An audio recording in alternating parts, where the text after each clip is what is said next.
Hey guys, welcome to Fanfic Fanatics. So in today's video we are gonna see, what if Deku got Kid Buu's power and fell for Mina?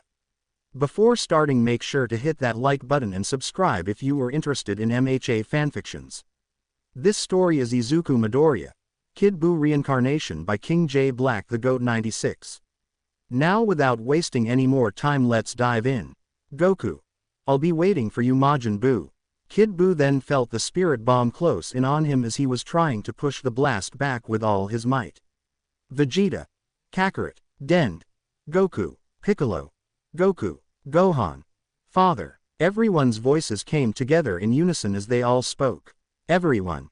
Do it. Hearing the voices of his friends, Goku let out a battle cry as he pushed the spirit bomb forward as the blast engulfed Buu completely as he crumbled into pieces and was utterly destroyed. The spirit bomb destroyed any trace of Buu. The demon was dead as Goku descended to the ground out of his Super Saiyan form as he stood in front of Vegeta's beaten body and spoke.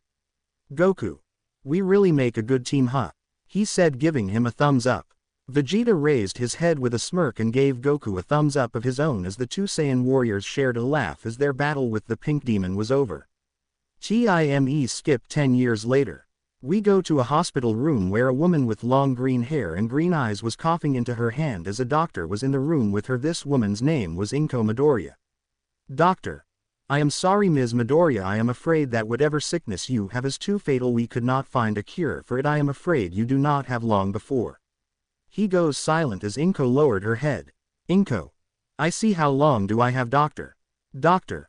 I am afraid not too long. I would say it's amazing you have held on this long. The sickness you have until tomorrow morning at best. Inko. I see. Thank you, doctor. With Izuku. Izuku was walking out of school with Bakugo beside him. Bakugo. Hey Izuku, are you worried about your mom? Izuku. Yeah, it doesn't look like she is getting better. I am worried about her. Bakugo. Aw, come on, you know auntie is gonna be alright. Pause. Izuku and Bakugo are 10 years old right now. Back to the story. Both boys made it outside to see Mitsuki, Bakugo's mom, as they walked up to her as she smiled seeing them. Mitsuki. Izuku. Katsuki, how was school? Bakugo. It was fine. Izuku stayed quiet. Mitsuki. Izuku, are you okay? Izuku. Yeah, Aunt Mitsuki, I am fine. Smiles. Bakugo looked at him knowing he was still worried about his mother as he can see that smile was fake. They then got inside the car as they drove off to the hospital to see Inko. They made it there. As they waited by her hospital room, they saw that the doctor came from her room and spoke. Doctor. Are you here for Inko Midoriya? Mitsuki. Yes, we are. Doctor. You can go see her, but one at a time, please. Mitsuki. Looks at Izuku. Izuku, you go in first. Izuku nods as he goes to see his mother. With Inko. Inko was reading a book until she heard a knock on the door. Inko. Come in. She sees her son walks in with a sad look on his face. He shuts the door and goes over to her. Inko. Izuku, it's so good to see you. How was school? Izuku. It was okay, Mom. How are you feeling? Inko. Well, I am still very sick, but don't worry about me, sweetie. Izuku. Okay, Mom. When are you gonna get out of here? Inko. I don't know if I am getting out of here anytime soon. Izuku, can you bring Mitsuki in here, please? I have something I want to tell her. Izuku. Okay, Mommy. Izuku walks out of the room and sees Mitsuki reading a magazine while Bakugo was sleeping. Izuku. Aunt Mitsuki, Mom wants to see you. Mitsuki. Really? Okay then. She gets up and goes into Inko's room. Mitsuki. Hello, Inko, feeling any better? Inko. Can you close the door, please? Mitsuki goes and shuts the door. Mitsuki then walks closer to Inko and sits down by her bed. Mitsuki. Inko, it's gotten worse, hasn't it? Inko nods as she then coughs, covering her mouth. She coughs violently as Mitsuki stood up. Mitsuki. Inko. Inko stops coughing as she looked at her hand and saw blood in her hand. Mitsuki. I am gonna go get the doctor. Inko. No, it's no use, there is nothing they can do. Mitsuki.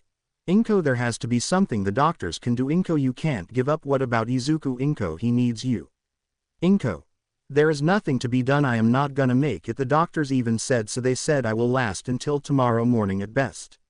Mitsuki eyes widen, hearing that her friend might not have long to live. Tears start to build in the corner of her eyes. Inko. Mitsuki, I have to ask you something. Mitsuki. Crying, yes Inko, what is it? Inko. Can you please take care of Izuku for me? I hate the fact that I am dying because of some stupid sickness and I can't take care of my son, so please look after him for me. You are my best friend and I ask you this because I trust you with this more than anyone in this world, so please can you take care of him? Mitsuki sees Inko crying, tears streaming down her face as Mitsuki was crying as well. Mitsuki. I swear I will take care of him as if he was my very own. Inko, you don't have to worry about that. Inko. Thank you, you always were a great friend. Mitsuki, oh how I wish I can see Izuku grow up and become a hero. Even if he doesn't have a quirk, I truly believe that he can be a great hero, I really do. Mom. Hearing this, both women looked at the door and saw Izuku with tears in his eyes as he then rushes up to his mother and jumps on her bed and hugs her, crying. Inko. Sad Izuku, did you hear everything? Izuku nods his head with it buried in his mother's chest. Izuku. Mom, please hang in there, don't die on me, I need you, you're all I've got left. Inko. Izuku, please know that whatever you do in life, rather you're a hero or a man with an ordinary job, just make sure you enjoy the life you live. No matter what you do, just know that I will always love you. Inko then began to cough violently. Mitsuki got Izuku off her. Mitsuki called a doctor in there to check on her as one came in, but it was too late. Inko, feeling life slipping away from her, laid down unable to move. She saw the crying face of her son and best friend as she slowly closed her eyes as her heart monitor flatlined as she fell silent. She died. Tears were shed for the loving mother Inko, who did not last until morning. Death took her away as Mitsuki took both Bakugo and Izuku home with her. When they got there, they informed Masaru about the news as he hugged Izuku tightly. The boy cried until he could not cry anymore. Bakugo cried for the woman he considered his aunt. They embraced a group hug, shedding tears for Inko. That night Izuku was asleep in the guest room. His eyes showed he had cried the whole night. He even cried himself to sleep, but unknown to him his entire body glowed bright pink, as from this day going forward Izuku's life will never be the same. In Izuku's dream, Izuku sees a strange pink creature fight against a man with long golden hair. They fought on, looking like they were evenly matched as the two beings continued to exchange blows, as he then saw the creature fighting a man with spiky blonde hair. The man was getting decimated by the pink creature as the thing smiled as if he was enjoying the pain he inflicted on the two men. Izuku, seeing this, he was about to walk forward until he heard a voice. Izuku. Izuku. Izuku. Hearing his name, he wakes up to see Bakugo there. Bakugo. Hey, Mom said to wake you up, breakfast is ready. Izuku. Okay, thanks Katsuki. He gets out of bed and follows Katsuki downstairs to the kitchen where he sees Masaru and Mitsuki. Mitsuki. Good morning Izuku, how are you feeling? Izuku. I am okay, Aunt Mitsuki. Mom. He pauses when he said that as he looked at his food in front of him he remembers his mom. Mitsuki grabbed his hand, causing the boy to look at her. Mitsuki. Izuku, I know losing your mom hurts. I know she was a great woman, but you can honor her last words to you. She wants you to live a life you can be proud of, and knowing that no matter what you do she will always love you. Sweetie smiles. Izuku. Thank you Aunt Mitsuki smiles. Mitsuki. That's good, now eat up you two. You don't want to be late for school, do you?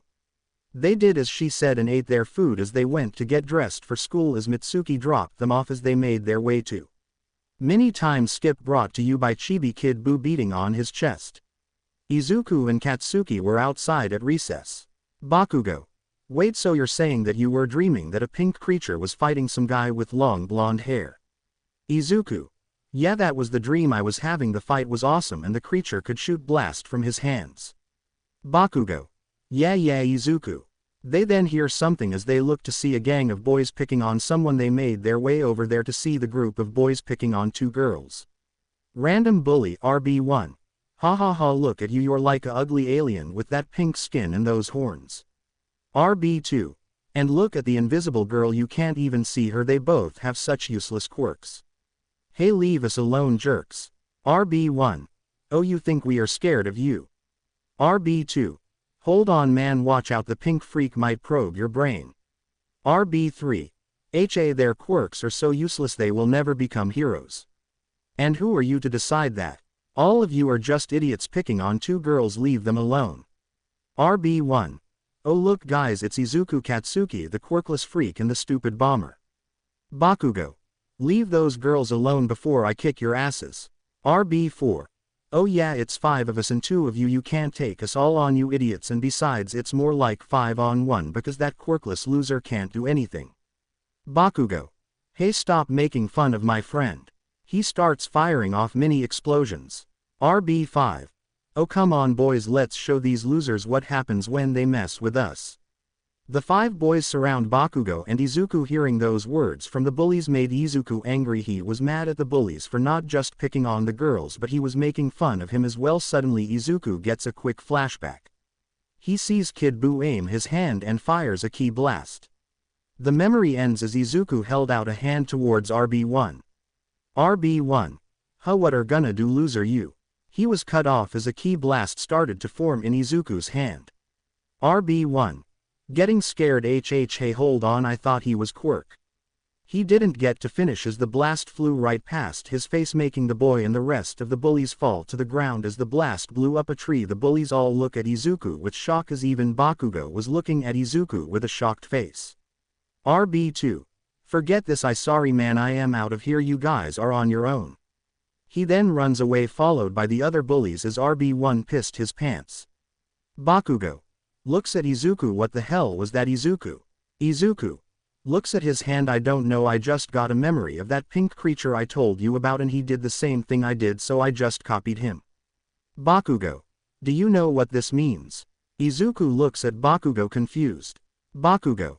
This means you have a quirk, we can become heroes, man. Izuku. We can. Bakugo. Duh, this is awesome, we will be the best heroes ever, we will be even stronger than All Might. Izuku looks at his hand again. Izuku. I can be a hero. Excuse me. The boys look to see the 2 girls that were getting bullied. Thank you for saving me and my friend. Yeah, that blast was awesome. Izuku. Blushes. Thanks. Bakugo. Who are you 2? My name is Mina Ashido. My name is Toru Hagakure. What are your names? Bakugo. My name is Katsuki Bakugo. Izuku. I am Izuku Midoriya. It's nice to meet you girls. Mina. Nice to meet you guys as well. Smiles. They all walk off heading back to class as Izuku wondered just what his power is and what was with the dream and the vision he had. Little did he know there was something deep inside of him sleeping peacefully. The creature was pink with white pants on with a letter M on his belt. This creature's name was Kid Buu. Izuku and Bakugo were in the principal's office waiting for Mitsuki to come as the principal looked at the 2 boys with an irritated look as Bakugo and Izuku looks at the man a little nervous as Mitsuki came in. Mitsuki.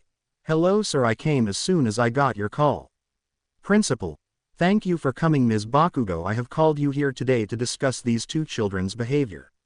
Mitsuki looks at Izuku and Bakugo. Izuku got more nervous as she stared at him, but Bakugo wasn't worried at all as Mitsuki took her seat in front of the principal. Principal. Now Ms. Bakugo, your son and Izuku here were involved in an altercation with 5 other students today, and the students informed me that Izuku and Bakugo used their quirks and attacked the boys. Mitsuki. Confused. Quirks. She looks at Izuku and Katsuki. Mitsuki. Katsuki, what is he talking about? Bakugo. It wasn't me, I didn't even use my quirk. Izuku's quirk finally came. Mitsuki. Looks at Izuku. Wait, is this true, Izuku? Izuku. Yes ma'am, see. He holds out his hand as a ki blast forms in it, shocking both Mitsuki and the principal. Mitsuki. Looks at the principal. And you said they attacked this group of kids with their quirks. Principal. Yes, I called you here to inform you of their actions. Izuku. But they were picking on 2 girls, so we stepped in to stop them. Bakugo. Yeah, besides those idiots had it coming. Principal, you still attacked them. That is no right for you to attack other students of the school. Mitsuki. So you're just gonna take the other students' side and not even bother to hear what really happened? Principal. What? Mitsuki. Why are you showing favoritism to the other kids? There are 2 sides to every story, so why are you going with only one? What makes those other students better than Izuku and Katsuki? Principal. Very well then, looks at the security guard. Bring the students here now. After a while the students that bullied Toru and Mina arrived, and Mina and Toru told the principal about everything that happened, gaining a ferocious glare from Mitsuki as he suspended the 5 boys and apologized to Mitsuki and Izuku and Bakugo as they then left. Mitsuki. Izuku, Katsuki, we are gonna look into sending you to another school. Bakugo. Huh, why mom? Mitsuki. Because they were willing to punish you without hearing reason, so you two will be transferring to a new school, one where they won't show favoritism. Bakugo. Don't worry mom, because when me and Izuku finally become pro heroes we will change things, isn't that right Izuku? Izuku. Chuckles, yeah right Bakugo. Both of them share a fist bump with each other as Mitsuki smiled at the two. After that day Mitsuki was able to get Bakugo and Izuku transferred to another elementary school. They didn't see Mina or Toru again. Time skip 1 year later. Izuku and Bakugo are both 11 years old. Both boys are walking as they came into a forest area. Izuku. Katsuki, why are we here? Bakugo. I want to see what other kind of powers you have and also get a little training of my own. If we are gonna be heroes then we have to be strong. Izuku. Oh I see, so what do we do first? Bakugo. Try to shoot a blast at that tree. He points to a tree. Bakugo. Let's see how strong your quirk is. Izuku. Okay then. Izuku aims his hand at the tree. When he does this a memory came to him as it then stopped as his hand glowed pink and fired a beam at the tree. The beam hit the tree, but instead of it being destroyed the tree was turned into chocolate. Bakugo. The hell, you turned the tree into chocolate? Izuku ran up to the chocolate tree and picked it up. Bakugo. Dude, just what is your quirk?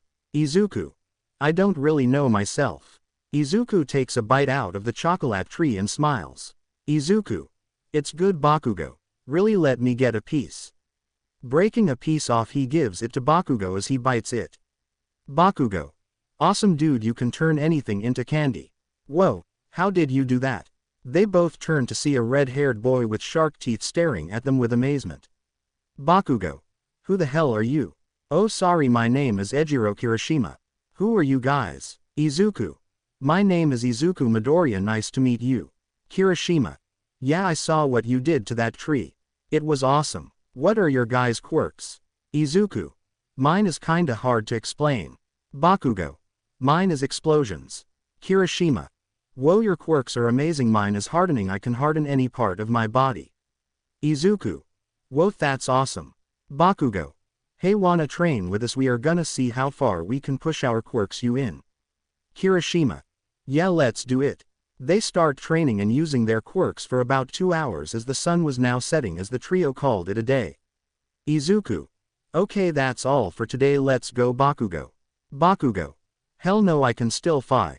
He falls back about to pass out as Izuku caught him. Kirishima. Man, you guys are awesome, let's do this again sometime. Izuku. Yeah. They then exchange numbers as Kirishima went home as Izuku carried an unconscious Bakugo back home where they both got a earful from Mitsuki. Time skip 3 years later. Izuku and Bakugo are now 14 years old and are in their last year of middle school, and today was the last day. Izuku wakes up and goes to take a shower and get dressed as he is in his school uniform and goes downstairs to see Mitsuki. Mitsuki. Good morning Izuku. Izuku. Morning Aunt Mitsuki. Katsuki still not up. Mitsuki.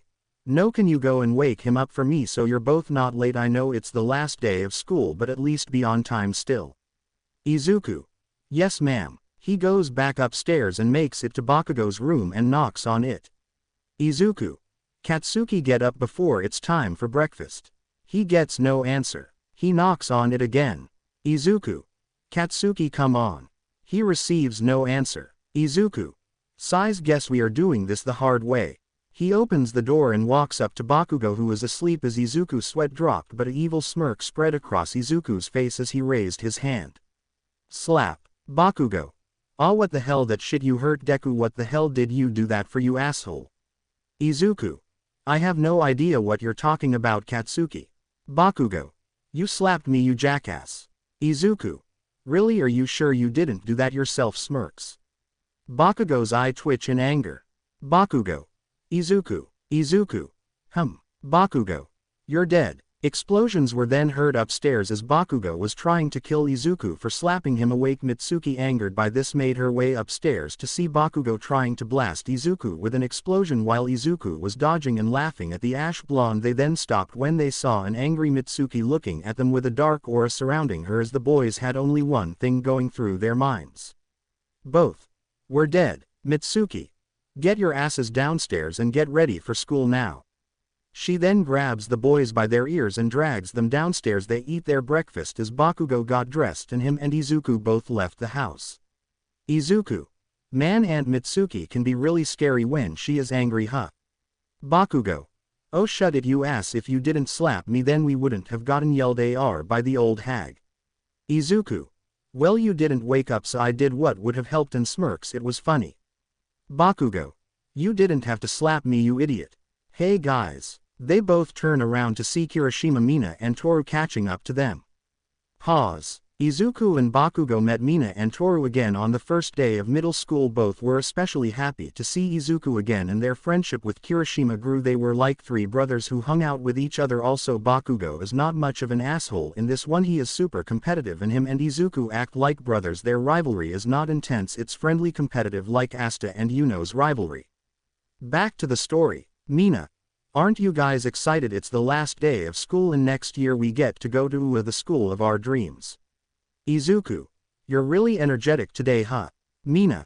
Come on Midori, it's the last day of school and we go to UA to train and become heroes. You're excited too, aren't you?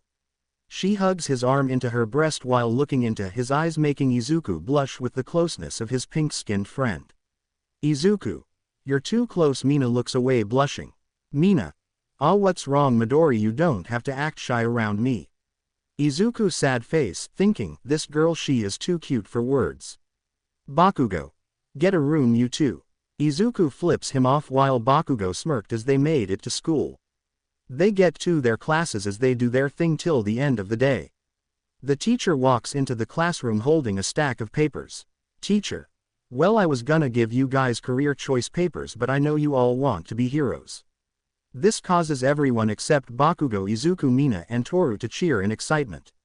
Teacher.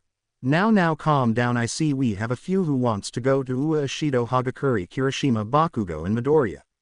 Random boy RB1. Yeah right, Midoriya and Bakugo won't even make it past the entrance exams, not to mention Mina and Toru's quirks are useless so they will never be great heroes. This caused the students to laugh at Mina and Toru until Izuku spoke. Izuku. You know you're awfully good at running your mouth. What was your name again? Bakugo. Don't worry bro, he is just another extra. The name is Randall Melromark and you should be careful who you're talking to. My family is the richest family in all of Japan. Izuku. Actually your family is the third richest in Japan after the Yaoyorozu family and the Briefs family, so that's not something to brag about, and besides your quirk is fire and you can barely use it, so don't go talking down to other people when you're weak your damn self. The other students who at hearing this as Randall was angry at Izuku. Randall. You're gonna regret talking to me like that, Midoriya. Teacher. Students, that is enough of that now. I want to wish you all a great summer vacation and I wish you future heroes the best of luck. The bell then ranged as the students gathered their things and walked out as Mina had a sad look on her face. She ran out of the class before Izuku and others could get to her. Izuku. Mina. Izuku chases after her. Bakugo. Hey man, where the hell are you going? Kirishima. Oh don't worry about them Bakugo, come on let's go get something to eat man, my treat. Bakugo. Fine whatever. They leave while Toru goes to find Mina and Izuku. With Mina. Mina was running off as memories of her being called names: freak, alien, mutant, pest, useless, all those horrible names she was called throughout school coming back to her as she stopped running, as she continued to walk not knowing she was walking through an alley. She continues to walk not knowing that a sludge monster was coming from the sewer. Well, just what I needed, a new body for me to hide in from that freak. I didn't know he was in town. Mina, still saddened, was grabbed by slime tentacles as she struggled to get free. We now go to Izuku, who was looking for Mina but to no avail. Izuku. Man, where did she go? He then starts walking as he then gets a call on his phone as he answers it. Izuku. Yeah Bakugo, what's up? Bakugo. Hey man, have you found your girlfriend yet? Izuku. Sighs, she's not my girlfriend you asshole, I'm still looking for. He sees many people gathering around an alleyway as he went there to see what was happening. As he makes it through the crowd he sees Mount Lady Kamui Woods and Death Arms watching as there was a slime villain who was holding Mina hostage. Izuku watched as she struggled to get free. Sludge villain SV. Stop struggling kid, just let me take over your body. Izuku watched as Mina was trying her hardest to get free. Izuku. Mina. He was about to charge in but he was grabbed and restrained by Mount Lady and Death Arms. Death Arms DA. Stay back kid, it's too dangerous. Izuku. Hearing the voice he turned his head to see Kirishima, Bakugo and Toru. Izuku. Guys, what are you doing here? Bakugo. You never hung up your phone and we heard all the noise so we came to see what was going on. Kamui. You kids stay back, it's too dangerous. Izuku. Then why aren't you doing anything? Then she will die if you don't do something. Mount Lady. Our quirks are not right for the situation, we need to wait for another hero to arrive. DA. Until then you kids stay back. Izuku looked at the struggling Mina as he saw her look at him. Mina thinking, I'm not gonna make it, this thing is gonna kill me. Izuku, someone, anyone please help me. He sees Mina look at him as she shed a tear. Seeing this, Izuku got angry by it, so angry that a pink aura surrounded him. Izuku. And you call yourselves heroes? You're nothing but jokes, get the hell out of my way. His aura flared, blowing away Mount Lady and Death Arms as he launched himself at the sludge villain. He burst through the villain, catching Mina in his arms as he flew in the air. SV. You damn brat, I will kill you. He was then hit with an explosion to his eye courtesy of Bakugo. Bakugo. Don't even think about it, ugly. Izuku, who was holding Mina, charged a ki blast with his right hand. He then fired a blast at the villain as it hit dead on, splattering the villain everywhere. Izuku. That takes care of that. Izuku wasted no time as he flew off with Mina in his arms. He went to a nearby hospital, but a certain pro hero saw everything in HS skinny form. Those two, they jumped in without hesitation. Maybe one of them can be my successor. Izuku made it to the hospital as he gave Mina to a doctor. As they took her to a room, Izuku sat in the waiting room for her. Kirishima. Hey Bakubro, you alright? Bakugo. Yeah, I am fine. Those stupid heroes were scolding me because what me and Izuku did was reckless and stupid. Toru. Speaking of Izuku, when could he fly and what was up with that pink energy coming from him? Bakugo. You know, I'm done trying to guess what that moron's quirk is. He then gets a phone call as he looks to see his mother calling him as he went pale seeing it was his mother. Bakugo. Damn it Izuku, you owe me for this. Mitsuki. On the phone. And why the hell are you and Izuku on TV? What the hell were you two thinking, jumping in to fight a damn villain? Just wait until you both get home, Katsuki, you both are in so much trouble. Bakugo. Sighs, okay mom, see you at home. He hangs up. Kirishima. I take it that wasn't a nice phone call. Bakugo. Yeah, well come on, let's get to the hospital to check on Pinky and Deku. Toru. Right, with Izuku. Doctor. Well, she isn't in any danger, she has woken up now, you can go see her now. Izuku. Thank you doctor. He goes to Mina's room as he knocks on the door. Mina. Come in. Izuku entered the room to see Mina awake as he goes and sits next to her bed. Izuku. How are you feeling? Mina. Well, that sludge taste is out of my mouth finally. I remember you getting mad and rushing in to save me before I passed out. Thank you, but why did you save me? Izuku. Huh, what do you mean why did I save you? You were in danger and the heroes weren't doing anything and I just couldn't let you die. They said that their quirks weren't fit for the situation, they were gonna let you die and I couldn't allow that. Besides your blushes. Izuku looks away. Mina. I am what? What were you gonna say, Midori? Izuku. It's not important. Why did you run out of school? I chased after you to see if you were okay, but you were so fast. Why did you run off? Mina then looks down as she then spoke. Mina. Do you remember when you and Bakugo transferred out of our school? Izuku. Yeah. Mina. Well, during my time at school people made fun of my pink skin and my horns. They called me names like freak, alien, mutant, loser and many others. At first it hurt, but thanks to Toru and Kiri I never let it get to me, but it still hurt when Randall called me that. It brought up those memories and I started to think he was Izuku. Don't you dare finish that sentence. Mina looks at Izuku confused. Izuku. Mina, you are none of those things, so what? You look different from anyone else. That doesn't matter. Since meeting you again I can tell that you are a great person, so full of energy, always positive. You have a beautiful smiles that can brighten anyone's day. You are an amazing friend and I don't care what anyone says about you. You're important to me and I care too much about you to let someone hurt you. He then looked at Mina, who had tears in her eyes, smiling at him. Izuku. Mina, are you okay? He was cut off by her grabbing him and pulling him into an unexpected kiss on the lips from Mina. Izuku was surprised but gave into the kiss as he closed his eyes after a few seconds as they both stared at each other with blushes on their faces. Izuku. WW wow. It's about damn time. They looked to see Bakugo, Kirishima and Toru standing there looking at them as Kirishima gave Izuku a thumbs up with a squealing Toru. Both Izuku and Mina blushed seeing their friends. Bakugo. Well Deku, as much as I would love to congratulate you on getting a girlfriend, me and you have to go home because we have a furious old hag to deal with. Izuku. Sweat dropped. Oh, Aunt Mitsuki, I forgot about her. Bakugo grabs him by the collar and drags him out of the room. Bakugo. Come on, let's go, it's your turn to get cussed out by the hag, we will see you guys later. Izuku. Hey man, let me go, I can walk on my own. Kirishima. See you guys later. Bakugo and Izuku left as they went home where they were met with a furious Mitsuki. Mitsuki. Finally, you two made it home, now tell me everything that happened and don't you dare lie to me. Izuku was scared as Katsuki was also, he was trying not to show it. Izuku. Well Aunt Mitsuki, it went like this. He then explains everything that happened as she listened to every word Izuku said as she closed her eyes thinking about everything she just heard. Mitsuki. So you saved a girl from your class because the heroes were gonna let her die. Izuku. Yes ma'am, that's it. Mitsuki. Sighs, what am I gonna do with you two? She then brings them both in for a hug. Mitsuki.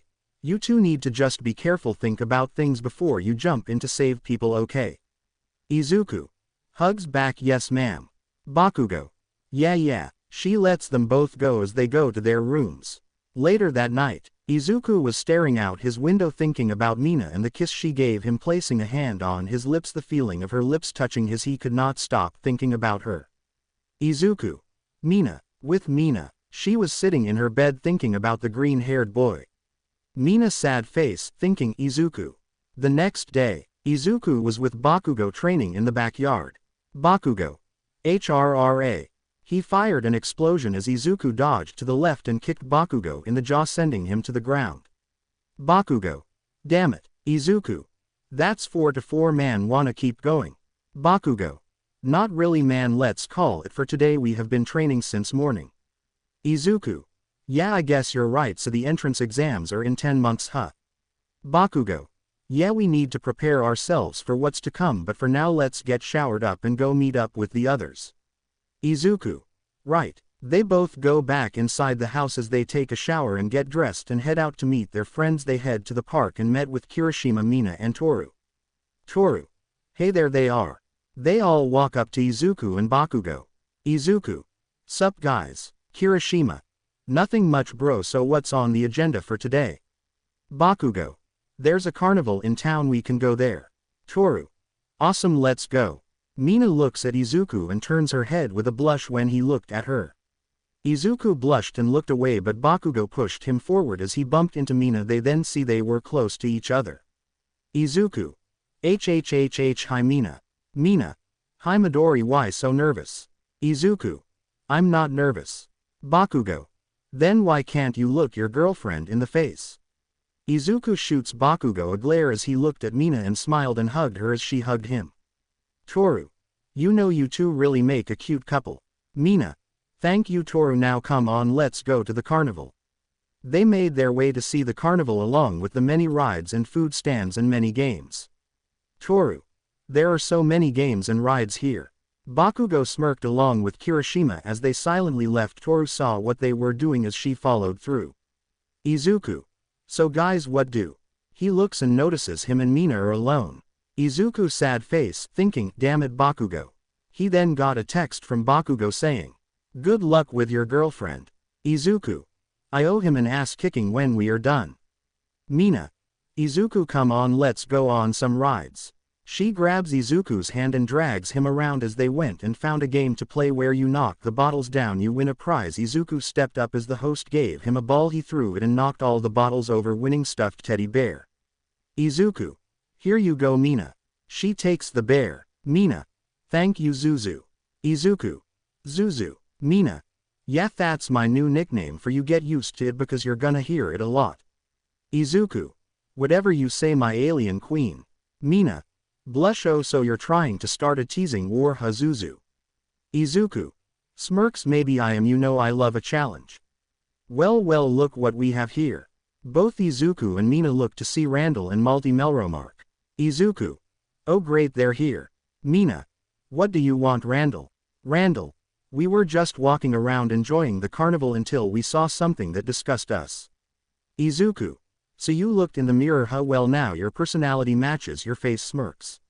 Randall. Why, you little. Malty holds out a hand, stopping him. She then looks at Izuku. She walks up to him, standing in front of him. Malty. So you're the famous Izuku I have heard so much about. I will admit you're cute, nice body is just my type. What do you say you ditch this pink freak here and get with a real woman like me? What do you say, handsome? Izuku. No thanks, I'm taken, and besides my girlfriend here. He puts his arm around Mina. Izuku. Is way hotter than you, so be gone. Mina. Thought. Malty. You're rejecting me. Do you know who I am? Izuku. Am I supposed to care who you are? You're a non-factor getting in the way of me and my girlfriend's date. Now if you're done making an ass of yourself, then move aside. Randall. So are you two gonna be taking the UA entrance exams? Mina. Yeah, we are. Randall. Neither of you are gonna make it. We will be there to show you how to get things done. You losers won't last. Malty. Well, let's get going, brother. We have wasted enough time here. They both leave as Izuku then grabbed Mina's hand, holding it as she looked at him. Izuku smiles. Don't worry, I won't let anyone make fun of you or hurt, not while I am here. Mina smiles. Thank you. They then made their way to the Ferris wheel. As they got on, as it went slowly, they were in the air looking at the night sky. Mina leaned her head on Izuku's shoulder. Mina. You know I don't want this night to end because it's just so perfect. Izuku. Yeah, and so are you. They both hold hands as suddenly fireworks flew into the sky, popping to end their glorious night. Time skip 10 months later. Izuku and Bakugo have trained for the last 10 months along with their friends, as Kirishima has a good handle on his hardening and Mina has become more potent with her acid quirk, while Izuku and Bakugo made sure their combat skills were up to par. They also helped Toru with managing her quirk. Now she can turn visible, but not for long though. Now we go to the 5 teens as they are standing outside of the school of their dreams. High. Bakugo smirks. Well, here it is. Izuku, you nervous? Izuku. TCH, no way, I'm actually excited for this. Mina. Well, I am actually nervous. Izuku. Don't worry, you will be fine. Kirishima. Alright, let's go. Skipping the written portion, we getting to the good stuff. We now find our favorite group of friends in the auditorium as they were conversing with each other. Izuku. So bro, do you think they will throw some kind of surprise our way? Bakugo. Well, this is UA, so we better be prepared for anything, but just know I am gonna score more points than you. Izuku. Oh, you're on. Kirishima. Count me in this as well. Bakugo. Both of you are gonna lose, just wait and see. Present mic PM. What's up, little listeners, can I get a yeah? The crowd was silent. PM. Wow, tough crowd. Okay, now you will be doing the combat portion of the test where you will be. Excuse me, present mic sir, it is said that there is another robot that will be on this exam, but it did not say that in the pamphlet we were given. I would expect a school like UA to do things better than this. And you 5 points at Izuku's group. You all have been talking since you entered here. Take this seriously or leave. Izuku looks at the boy with a menacing glare. Izuku. Look, I don't know you, don't really want to know you, but you're the only person causing a disturbance here. If you would have let present Mike continue to explain, he probably would have said something about that robot, but no, you interrupted him. Now I am only gonna say this once: sit your ass down, shut up before I take that stick that you have up your ass and use it to jab out all 4 of those eyes of yours, okay, clown? The boy got scared seeing the glare Izuku was giving him as he sat back down. Mina. Fanning herself. Oh my, you're so hot when you put people in their place. Izuku. Well, I aim to please. PM went on to explain everything they needed to know as the students headed to their destinations. As they were separated, Izuku was stretching, getting himself ready. Suddenly the gate opened. Izuku, Kirishima and Bakugo rushed in. As Izuku took flight in the air, he sees 4 3-point robots pop up, but he quickly deals with them by shooting many pink key blasts at them, destroying them as Bakugo was blowing them all apart along with Kirishima, who was bulldozing his way through them. Random student RS1. Hey, those guys are cheating. PM. Intercom, there are no countdowns in a real battle, get moving. The students ran into the field and fought any robots they can find. Izuku had blast a hole through another robot as it exploded. Izuku. Okay, I got 105. Bakugo lands on a building. Bakugo. That's it, ha, I got 107. Catch up, loser. A 5-point robot appears behind Bakugo as he turned to it only for it to be destroyed by Ki blast from Izuku. Izuku. Now I have 110 later. He flies off. Bakugo. Damn it, Deku, you cheated. In the observation room. Midnight. It seems we have some impressive students this year. Nezu. Yes, we do, they seem to show promise. AM. I am really impressed with 3 individuals so far, the red-haired boy, the blonde boy and the green-haired boy, they are really good.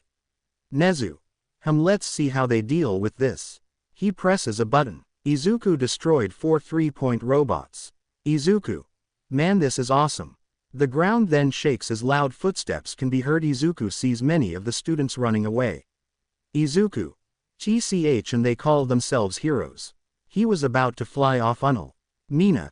Zuzu. Someone help us. Izuku looks to see Mina, a brown-haired girl and a green-haired girl stuck under some rubble. Izuku quickly flew down there and got the rubble off as Kirishima and Bakugo came to assist. Izuku. Bakugo, Kirishima, get these girls somewhere safe. Mina. But what about you, Zuzu? Izuku looks to see the 0-pointer approaching. Izuku. I am gonna take that thing down.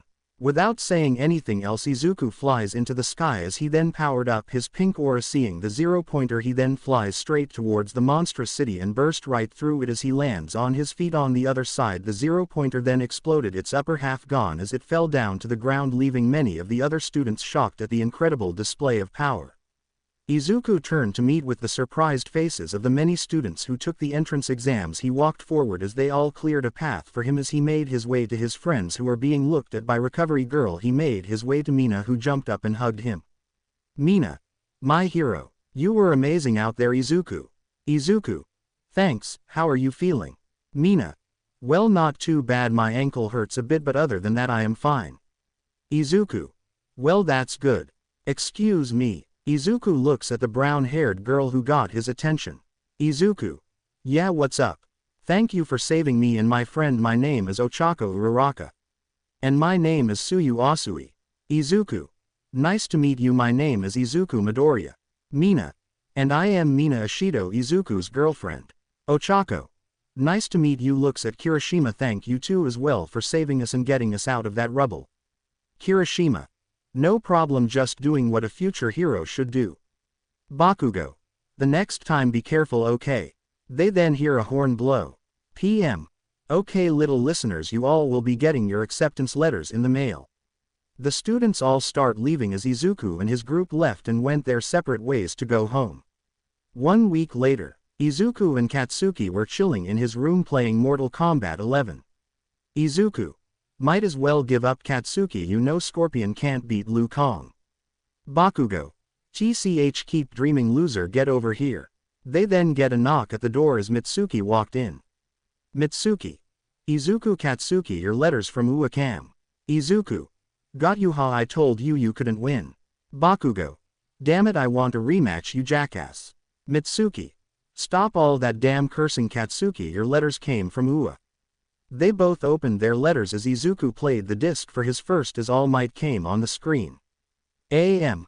I am here in projection and I will be telling you how you did in the entrance exam. Now, young Midoriya, you scored an outstanding 120 villain points and 60 hero points due to you saving those people in need, and as for the written test, you placed second. You truly have what it takes to be a great hero and I look forward to having you here at Ua. Young Midoriya, this is your Hero Academia. Izuku stood there with a wide-eyed expression. Izuku. I got in. Bakugo. Awesome, let's see how I did. Bakugo opened his letter as he found out his results as he came in second, which made him mad. Bakugo. What the hell, I came in second, damn it, Izuku, that's because you took out that damn robot that I was gonna take down. Izuku. Chuckles, yeah right, it's not my fault. They then hear a knock at the door. Mitsuki. I got it. She goes down to answer the door and sees Mitsuki. Well, hello, you two, haven't seen you in a while. Hitoshi. It's nice to see you as well, Ms. Bakugo. Hanami. Is Katsuki around? Mitsuki.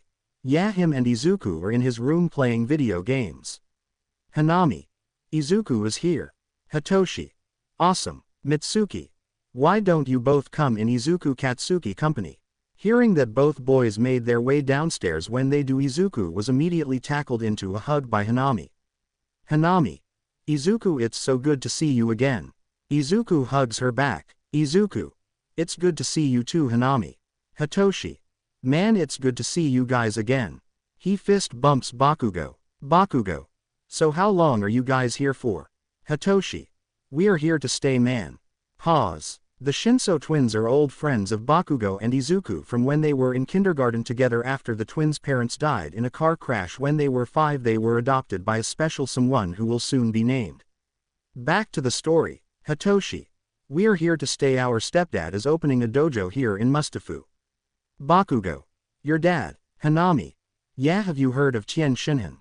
Izuku. The Tien Shinhan, one of the strongest martial artists in the world. Who doesn't know about him? Hanami. That's who adopted us and he taught us many things, and guess what, we are going to UA with you guys.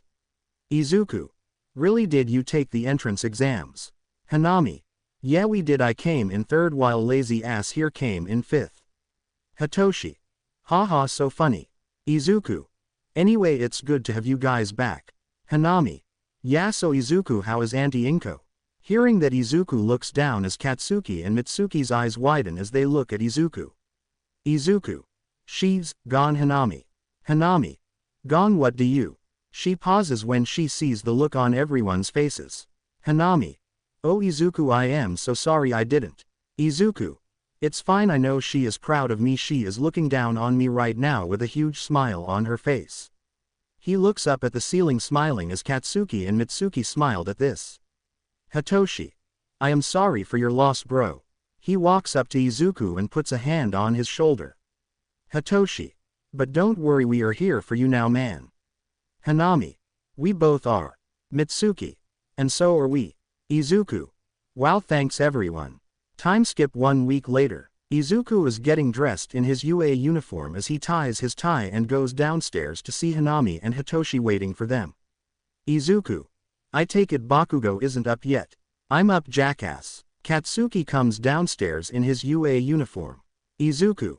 Wow, you actually got up early for once. Bakugo. Oh, shut up, asshole. He receives a smack to the back of his head courtesy of Mitsuki. Mitsuki. Stop that damn cursing brat. Hitoshi, Izuku and Hanami laugh at this. They then made their way outside to meet Kirishima Toru and Mina, who hugs Izuku and kisses him. Mina. Who are they? Zuzu. Izuku. They are the Shinso twins. They are old friends who came back not too long ago. They will be going to UA with us. Kirishima. Really, what class are you guys in? Hanami. Class 1A. Pause. They will be replacing Mineta and Kota. Back to the story. Izuku. Awesome, so you will be in class with us. Hanami. Yeah, that's right. They made it to UA. As they look for their classroom, they are in shock by how big the door was. Bakugo. Damn, what kind of students actually go here? Giants. Izuku slides the door open as they walk in and see the other students there. They go and take their seats. Izuku. I wonder who our teacher is gonna be. Ochako. Hey Midoriya, Ishido and Kirishima. Mina. Hey Ochako, I see you're in here as well. Sue. We made it in, but I'm not surprised that you all got in. Well, I didn't expect to see you all here, well, except for one, of course. The group turns to see Izuku. Oh damn it, Multi. Izuku, how good it is to see you here now that we are in the same class. Have you thought about getting with a real woman? Hanami. Izuku, who is this? Izuku. Just some bitch who thinks she has a chance to take me away from Mina. Mina. Which she can never do. She wraps her arms around Izuku's neck and smirks at Multi. Multi. TCH, that's what you think. She goes to her seat. Question mark. If you're here to make friends, feel free to leave. They look to see their teacher come out of his sleeping bag and walks up to the podium. My name is Shota Aizawa and I will be your homeroom teacher. Now put these on and meet me out in the field.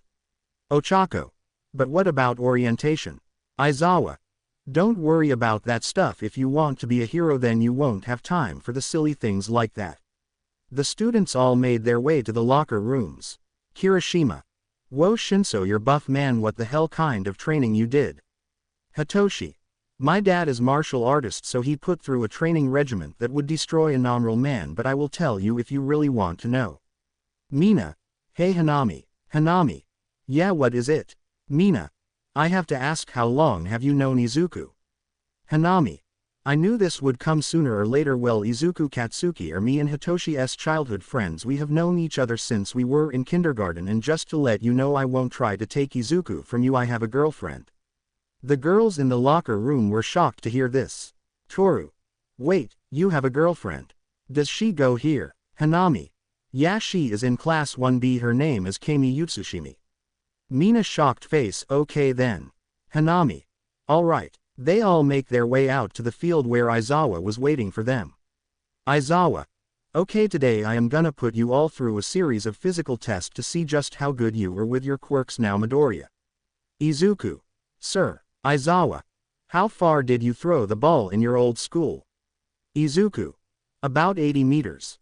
Aizawa. I see, tosses him the ball. Throw that ball there using your quirk without leaving the circle. Don't hold back. Izuku. Yes sir. He then powers up his aura, blowing Aizawa back. He then reeled his arm back and launched it forward, throwing the ball as it broke the sound barrier. Flying at fast speed, the ball burned away because of the heat. Aizawa. 4274. Mina. Whoa, we get to use our quirks. This is gonna be fun. Izuku. Why did she just say that? Aizawa. Fun, huh? Well, how about this for fun? The person that comes in last gets expelled. Everyone except for Bakugo, Izuku and the Shinso twins got scared. After the test, doing 1 through 5. 1. Izuku Midoriya. 2. Hitoshi Shinso. 3. Hanami Shinso. 4. Katsuki Bakugo. 5. Momo Yaoyorozu. Last. Toru Hagakure. Izuku. Oh no, Toru. Toru. No, I am going to be expelled. Aizawa. By the way, that whole expelling you thing, that was a ruse to make you take this seriously. Now when you go back to class, grab a syllabus. They all made their way back to class and grabbed a syllabus. Izuku and his group are walking out of UA until they hear something. Hey babe. They all look to see a fawn blonde-haired girl walking up to them as she hugs Hanami and kisses her on the lips, surprising Izuku and Bakugo and Kirishima. Izuku. Whoa, Hanami. Everyone, this is Kami, my girlfriend. Kami. Hi everyone, nice to meet you. She looks at Izuku. Kami. You must be Izuku. Hanami told me all about you, and you must be Bakugo. Looks at Bakugo. Bakugo. Yeah, Izuku. Nice to meet you, Kami. Hanami. Well, see you guys later. Her and Kami walk off. Izuku. So Hitoshi, wanna come by the house and play some video games? Hitoshi. Hell yeah, let's do it. Bakugo. TCH, yeah, I can crush someone else in Mortal Kombat. Izuku. Please, like you can beat me. Bakugo. Ha, we will see, you damn nerd, we will see. They all go to the Bakugo residence. Kami. So that's Izuku, you were right, he is a major hottie. Hanami. Yeah, but he has a girlfriend and I don't think she will be into sharing. She is definitely the jealous type. Kami. Yeah, but you didn't tell them you were bi, right? Hanami. Nope, I will tell him one day. Kami. Yeah, because I would love to have him pounding my ass into submission. Hanami. Oh, Kami, bad girl. She slaps her on the ass. Kami. Babe, you know what that does to me when you do that. Hanami. Oh, keep on talking like that, you're gonna get more than a slap on the ass. Smirks. Kami. Don't you threaten me with a good time. The next day, everyone was in class waiting on Aizawa until suddenly. I am coming through the door like a hero. Kirishima. Whoa, it's All Might. Sue. I didn't know he was gonna be teaching here. Makes his way to the podium. Okay, today we will be covering Heroics 101 and today's topic is battle training. Bakugo. Smirks battle. Izuku. Training. Smirks. Yes, but what is a hero without their costumes? He presses a button as many suitcases come from the wall. Your case is your desk number. They all get up and grab their cases and head to the locker rooms to change. With All Might. Sad face, thinking, this should be a good way to test them and to see which one could be my next successor. The students all make their way to the field in their hero costumes. Where is young Midoriya and the Shinso twins? We're here all might sorry. They come into full view. Not too bad you bunch of newbies. Mina. Wow Zuzu you look hot in that costume. Izuku. Looks at her and blushes you look good in your costume too. Mina. Are you blushing Zuzu? Izuku. Looks away no I'm not. Clears his throat okay now as I said today's lesson will be battle training. The class then starts asking multiple questions but silenced them. Here is how we are gonna do this. He pulls out a box.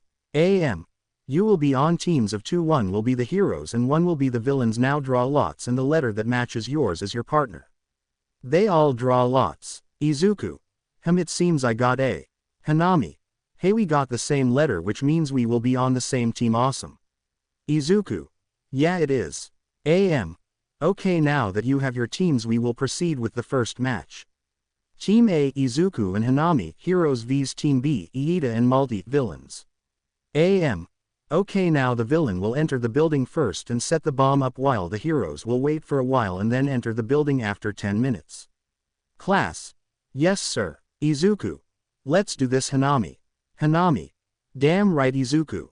With Izuku and Hanami. Hanami. So what's the plan to deal with Iida and Multi?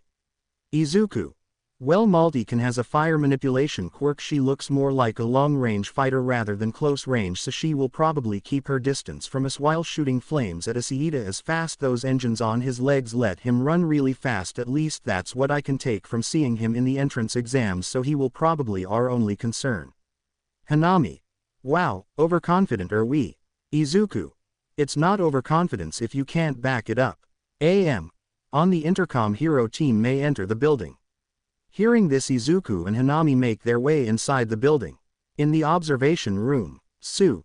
Hey Mina. Mina. Looks at her. Yeah what's up Suyu? Sue. Please call me Sue. I wanted to ask you about Izuku's quirk. What is it? Mina. He calls it energy manipulation. Ochako. Really how does it work? Mina. Well I can't really explain it, you have to ask Zuzu. Bakugo. Yeah it's really complicated to explain because he can do different things with it. Denki. Yeah like what? Kirishima. Well he can use it to turn non-living things into candy. Ochako. No way. Kirishima. Yeah he can also fire blast from his hands as a way to attack. Bakugo. He can fly as well. Back with Izuku and Hanami. They were walking through the building. Hanami. Seem they are on the 4th floor. Izuku. Really, how do you know that? Hanami. It's called ki sensing, I learned it from Tien. Izuku. Ki. Hanami. Yeah she was cut off by a fireball shot at them, making them separated by jumping away from each other as Multi walked into scene. Multi. Well seems like you have the worst luck of facing me. Hanami. Izuku go on ahead, I can deal with her. Izuku. Are you sure? Hanami. Yes I can take her. Izuku. Okay then guess I will go take on Iida. Multi. I don't think so. She then blast a wall of flames at the entrance. Multi. You're not going anywhere. Izuku. Smirks. So you think you can hold me here? Well you're sadly mistaken. He formed a pink key blast in his right hand and aimed it at the ceiling and shot it forward, destroying the ceiling, causing some debris to fall. Izuku. Catch you later bitch. Izuku flies through the hole he made heading towards Iida's location. Multi. TCH. Well no matter, I can handle you myself. She forms flames in her hands. She then brings them together and blast a huge fireball at her. Hanami. Child's play. Holding out her hand at the incoming fireball, she blast air pressure at the flame, disintegrating it, leaving Multi shocked. Multi. What th? A kick to her jaw sent her flying into a wall with a boom as Hanami landed on the ground gracefully as she stared at the redhead who came out of the wall with an angry look on her face. Multi. You bitch, I will make you pay for damaging my beautiful face. Hanami. Oh I am so scared, come on bitchy, let's see if you can actually fight. Multi, angered by hearing this, channeled her flames in her hands and shot many fireballs at her as Hanami flew up, dodging the fireballs, and flew at Multi at incredible speed. Once she was close, Multi aimed a fireball at her, ready to attack at point-blank range until Hanami left an after image. Multi then turned to her right only to be met with a punch to her jaw, sending her back, but she used her flames to stop herself from hitting the wall. Multi. I have had it with you. She then blasts herself forward with her flames as she then went for a flaming punch to Hanami, who catches her punch effortlessly as stared at the girl with a bored expression. Hanami, has anyone ever told you you're really weak? This is so disappointing. She then moved her fist out of the way as she spun and hit Multi with a kick to her side, sending her crashing into the wall again. Hanami, well, that was a shame. I expected a better fight than that. Oh well, time to see what Izuku is up to. Izuku has made it to the floor where Iida was on as he was looking at Iida doing his horrible villain monologue. Having had enough of this, Izuku made his way into Iida's view. Izuku, you know your villain acting sucks, man. Iida, you there? This is the end of the line, hero. Iida then fires up his engines and charges towards him. Izuku stood there and waited for Iida to attack. Iida goes for a kick only for Izuku to duck. Acting quickly, he saw that he was under Iida and kicked him in the gut, sending him upward as he hit the ceiling. Iida then fell from the ceiling, but Izuku flew up to catch him as he flew down to the ground and laid Iida down as Hanami came in. Hanami, well, seems like I wasn't needed. Izuku flies over towards the bomb and places his hand on it. Hero team wins. Hanami runs up and hugs Izuku. Hanami, we did it. Izuku, of course we did. Iida then regains consciousness as Izuku offered him a hand as the boy took it and Izuku helped him to his feet. Iida, you were really good. Midoriya. Izuku, thanks. I hope you're not hurt too bad. Iida, oh, just a little hurt in my back and my stomach, but I think I will be fine. They go back to the observation room where they are met by their classmates asking them many questions. Ojiro, Hanami, where did you learn to fight that good? Hitoshi, our dad trained us. Ojiro, really? Who is your dad? Hitoshi, Tien Shinhan. Ojiro, no way, he's one of the strongest martial artists in the world. Okay students, now who was the MVP in this match? Momo. So the MVP was Hanami. She decided to take on Multi alone and allowed Izuku to look for the bomb. Okay, now for the next match. Skipping the rest of the matches. After the battle training, the students are in class. Hitoshi, man, battle training today was kinda fun, don't you think, guys? Kirishima, yeah, it was kinda fun and we got to see just where we are with our quirks. Mina, hey, how about we all introduce ourselves and say what our quirks can do? Izuku, sure, why not? They all introduce themselves and what their quirks can do. They then make their way out of the classroom. With Izuku and company, Izuku smiles. Bakugo smirks. Look at you all smiling and happy. Izuku, well, I am around great people. I have the best of friends and an amazing girlfriend and a great family, even if my brother is an annoying asshole. Bakugo, who the hell you calling annoying, you asswipe? Izuku chuckles, you who else? Bakugo, you asshole. They both laugh as they walk home. The next day, Aizawa, okay, I have seen the footage of your battle training and some of you need work. Some did very well, but you're still lacking in some departments. With that aside, I have an announcement to make. Get ready and get into your hero costumes. Today we will be taking a trip to the USJ. Denki, Universal Studios Japan. Aizawa, know the unforeseen stimulation joint there. You will be learning about rescue training. Pause. I am skipping the part where they pick the class representative. It's Iida and Yaoyorozu. They all grab their suitcases and go to get changed in their respective locker rooms. While getting changed, Izuku could not help but shake this bad feeling he was having as Hitoshi sees this and goes over to his friend. Hitoshi, you okay? Izuku. Izuku looks at him. I don't know, man, it's like I have a feeling that something bad might happen. Bakugo, come on man, just relax. I'm sure you're just being paranoid, man. Everything is gonna be fine, you will see. Izuku, if you say so. Bakugo. Finally dressed in their costumes, they make their way to the bus stop where they see Aizawa there. Aizawa, okay, now that you're all here, let's get going. They all got on the bus and sat where they wanted to sit, with Mina being by Izuku and him being by Sue, who asked. Sue, hey Midoriya. Izuku, yeah, what's up Sue? Sue, I have to ask, what exactly is your quirk? I heard that you can turn stuff into candy and you can shoot many blasts from hands as well. Izuku, well, my quirk is kinda hard to explain. I call it energy manipulation, where I can channel energy through my body and use it in many ways. Sue, I see your quirk is really interesting, but can you really turn stuff into candy? Izuku, I will show you sometime later though. Kirishima. You know your quirk is really versatile man I can only harden my body. Izuku. Any quirk is useful as long as you train it. The bus then comes to a stop. Aizawa. Alright we are here.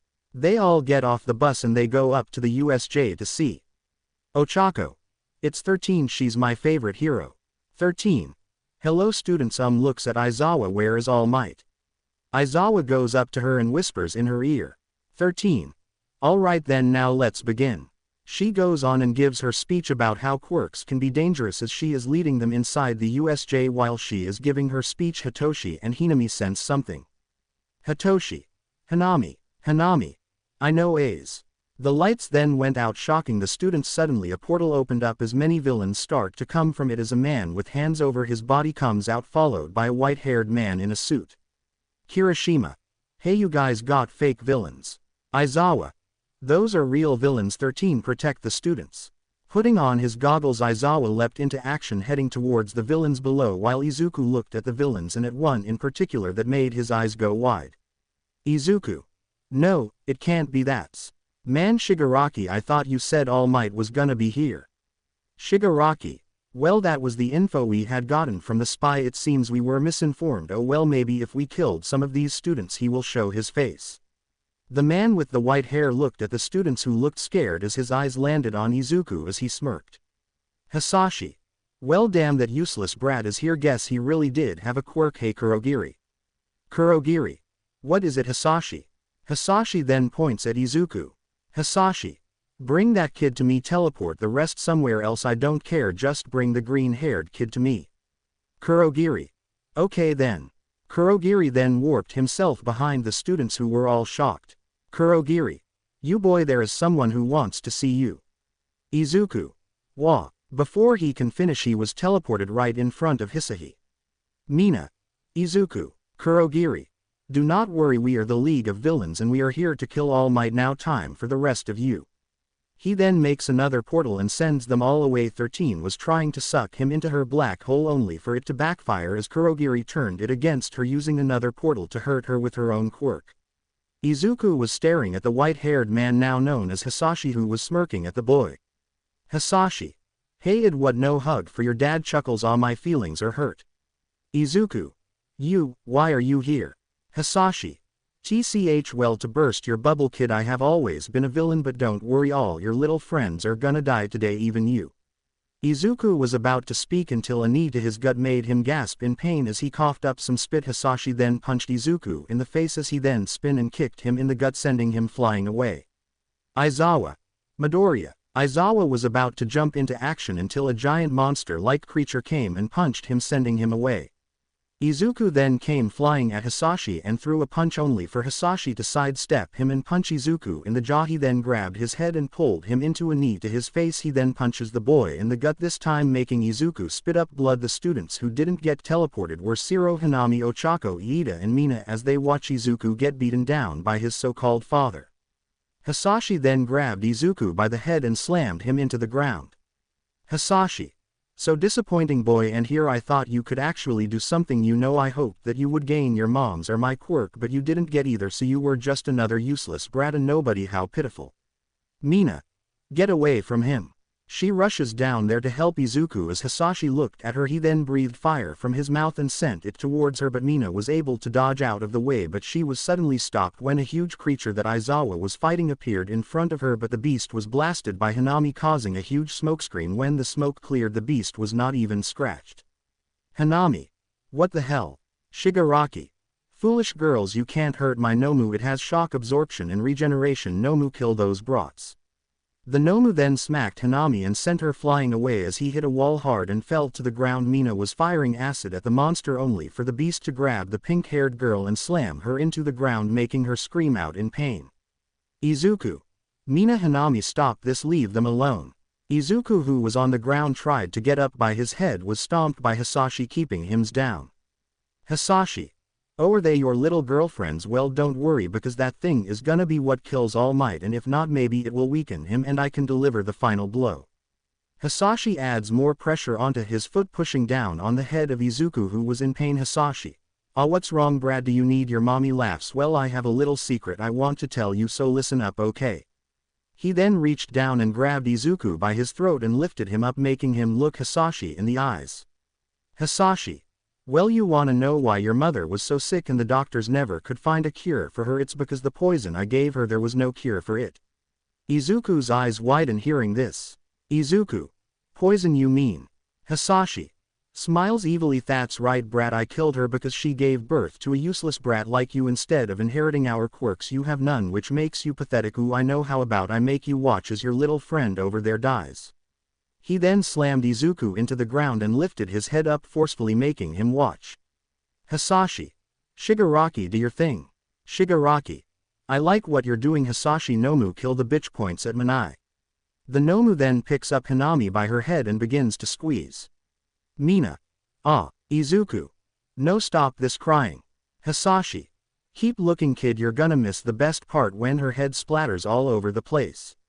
Izuku watches in horror at the sight before him, feeling helpless. As he was about to watch someone he loved lose their life in front of him. Seeing this, something deep inside Izuku, the pink creature that was asleep, then opened its eyes, showing it was now fully awake back in the real world. Izuku's eyes start to change, his eyes turn black and his pupils red. Out of nowhere, a bright pink aura burst from Izuku, blowing Hisashi off of him as Izuku yelled out a huge battle cry as he then rushed towards the beast and punched it, sending it away. As he caught Mina and gently placed her down, he then slowly looked at the villains around with a sadistic smile on his face. "Izuku. You're all gonna die." This scared some of the villains, but they saw Izuku vanish. He then appeared in front of the Nomu and fired a ki blast at the beast, destroying it completely, angering Shigaraki. "Shigaraki. You brat, you destroyed my Nomu, I will kill you." Izuku looked at the man and suddenly Shigaraki was kicked into the air by a foot that came from under him. Izuku appeared above him and kicked him down to the ground with a boom, creating a huge crater. Shigaraki struggled to his feet, but Izuku appeared in front of him, smiling evilly as he aimed a blast to Shigaraki's face. He was sent flying, but Izuku flew after him and unleashed a brutal assault on Shigaraki's face. With a final punch, Shigaraki was sent to the ground with authority, but Izuku flew down and Kurogiri tried to step in, only for Izuku to appear behind him and grab him by the neck brace and slam the Mistman to the ground. He suddenly made a pink ring ki blast to bring Kurogiri to the ground, keeping him unable to move as he turned his gaze back to Shigaraki, who was trying to get away, but Izuku vanished and appeared in front of him. "Shigaraki. Stay away from me, you MOSN." Izuku grabbed him by the throat and crushed it, keeping him from speaking any further. He then did something no one saw coming. He shoved his hand right through the man child's chest and rips out his beating heart. Shigaraki starred as the life slipped away from him. His lifeless body fell over as Izuku smiled. He then turned his attention to Hisashi, who was wide-eyed, seeing his son just kill without even batting an eye. Before he can even speak, Hisashi was punched in the gut, making him cough up blood, but Izuku wasn't done there. He aimed his hand at Hisashi's chest. "Hisashi. Izu." The blast from Izuku tearing through his chest silenced him. Izuku watched as Hisashi's body, no longer holding life in it, fall to the ground. Izuku then turned to face the villains that remained as they all were trembling, looking at Izuku. "Random villain RV1. We surrender, please, we don't want to die." Izuku did not speak, he only smiled, which scared the villains as they all tried to run away, but Izuku raised his hand in the air. Unknown to him, the students all came back to the entrance at the USJ and they are all watching the scene unfold. They watched as Izuku killed both Shigaraki and Hisashi, but Izuku was not done yet. Even Mina was watching this with horror on her face, seeing her boyfriend take the life of two villains. "RV2. We have to get out of here, he's gonna kill us all." The villains ran towards the exit where the UA students were, but they were blasted by a ki blast from Izuku. All the ki blast fired from Izuku hit every villain at the USJ. No one could escape. Izuku was slaughtering them all. No one was getting mercy from him. The screams of pain and agony filled the USJ of the villains as blood was everywhere. The students that saw this was horrified. Some even threw up. Seeing this, everyone was seeing their classmate kill every villain. Izuku then flew over towards the injured Aizawa as he knelt down and placed his hands on the man. "Zero. Aizawa-sensei, he's gonna kill him." "Hitoshi. Wait, look." They look to see a bright light engulf Aizawa as all of his injuries heal. The light dies down as Aizawa slowly opened his eyes to look at Izuku, who was drenched in blood. Aizawa immediately gets up. "Aizawa. Midoriya, what the hell, huh?" Before he can continue, Izuku fell forward as Aizawa caught him. He looks to see Izuku unconscious. Aizawa then looked at the horrified scene before him. He sees the dead bodies around the USJ, the bodies of villains. Aizawa. Midoriya did you do this? Bodies were on the ground lifeless. The only villain that managed to get away was Kurogiri, who teleported out of there due to Izuku's binding ring, but the villains that came to attack the USJ are dead by the hands of Izuku, who lost control of his power. Izuku, who was now unconscious as Aizawa, who was fully healed, placed the boy over his shoulder as All Might burst through the door, only to see the horrified scene before him as the students were all still in shock at what they saw. Then saw Aizawa walking up to him with an unconscious Izuku over his shoulder. Aizawa, what the hell happened here? Aizawa. I am not sure. I was unconscious and hurt. When woke up I saw Midoriya covered in blood. Don't tell me, he did all this. Mineta. That guy, he killed them all and he was smiling as he did it. He's a monster. Malty. He did it. Izuku. Midoriya did it. He killed every villain without an ounce of mercy. He was no better than the villains that attacked here. Suddenly the rest of the heroes get there thanks to Iida going to get them as they see the scene before them and are shocked at what they are seeing. The dead bodies of villains everywhere. They look to see Izuku covered in blood as they put WTO and 2 together and they figured it out. Nezu. No, Izuku killed all these villains. Aizawa. I'm afraid so. Nezu. We have to call the police and get these dead bodies out of here. The police were then called along with an ambulance that came and took away any of the students that were injured as Izuku was loaded into the ambulance along with Hanami and Mina, who were also hurt, as they drive off heading towards the hospital to get checked on. As the students give their statements to the police, Bakugo snaps out of his shock and calls his mom to inform her about what happened. At the hospital, we go to Izuku's room where he is unconscious. In Izuku's mindscape, Izuku is in a black void. He looks around frantically, not knowing where he is. Izuku. Hello, where the hell am I?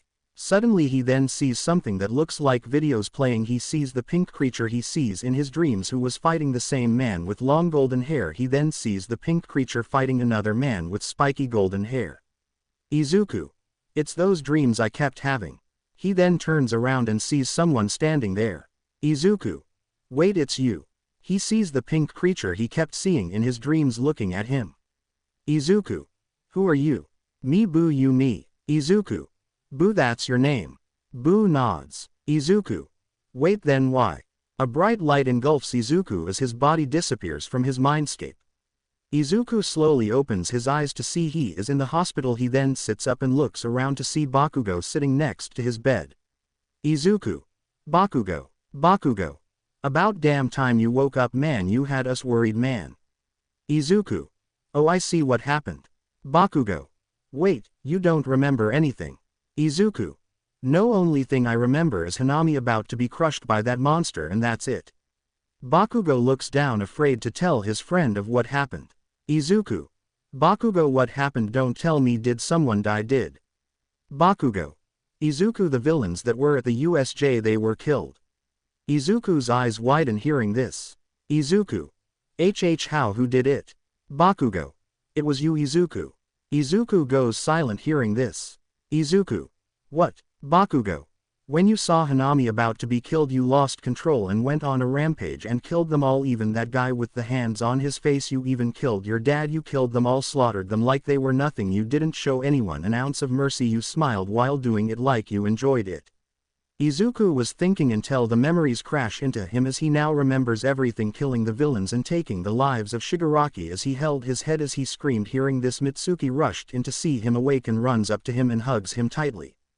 Mitsuki. Izuku, thank God you're finally awake.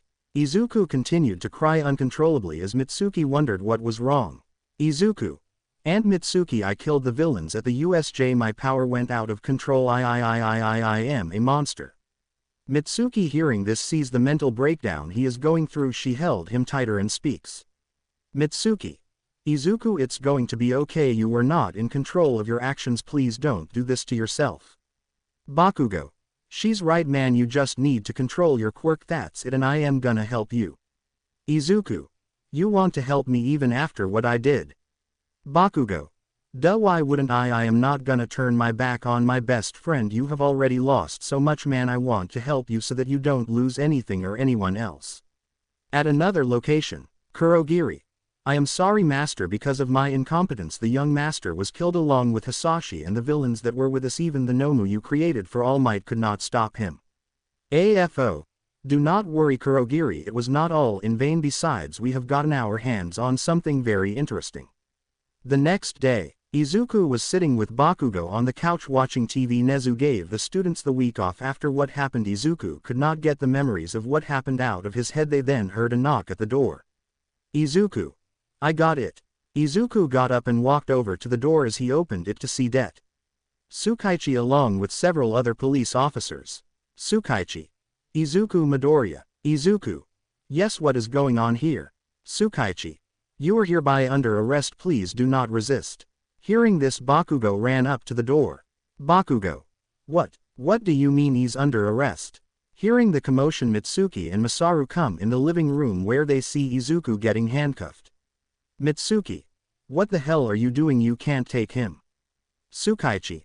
Ma'am, please stay back. We are under orders to bring Midoriya down to UA for the murder of many villains at the USJ. There he will be trialed in order to answer for his crimes. Mitsuki. You bastards aren't taking him, I said. She goes to move forward but the cops step in front of them. Bakugo. Out of our way, damn it, that's my brother you're taking to jail.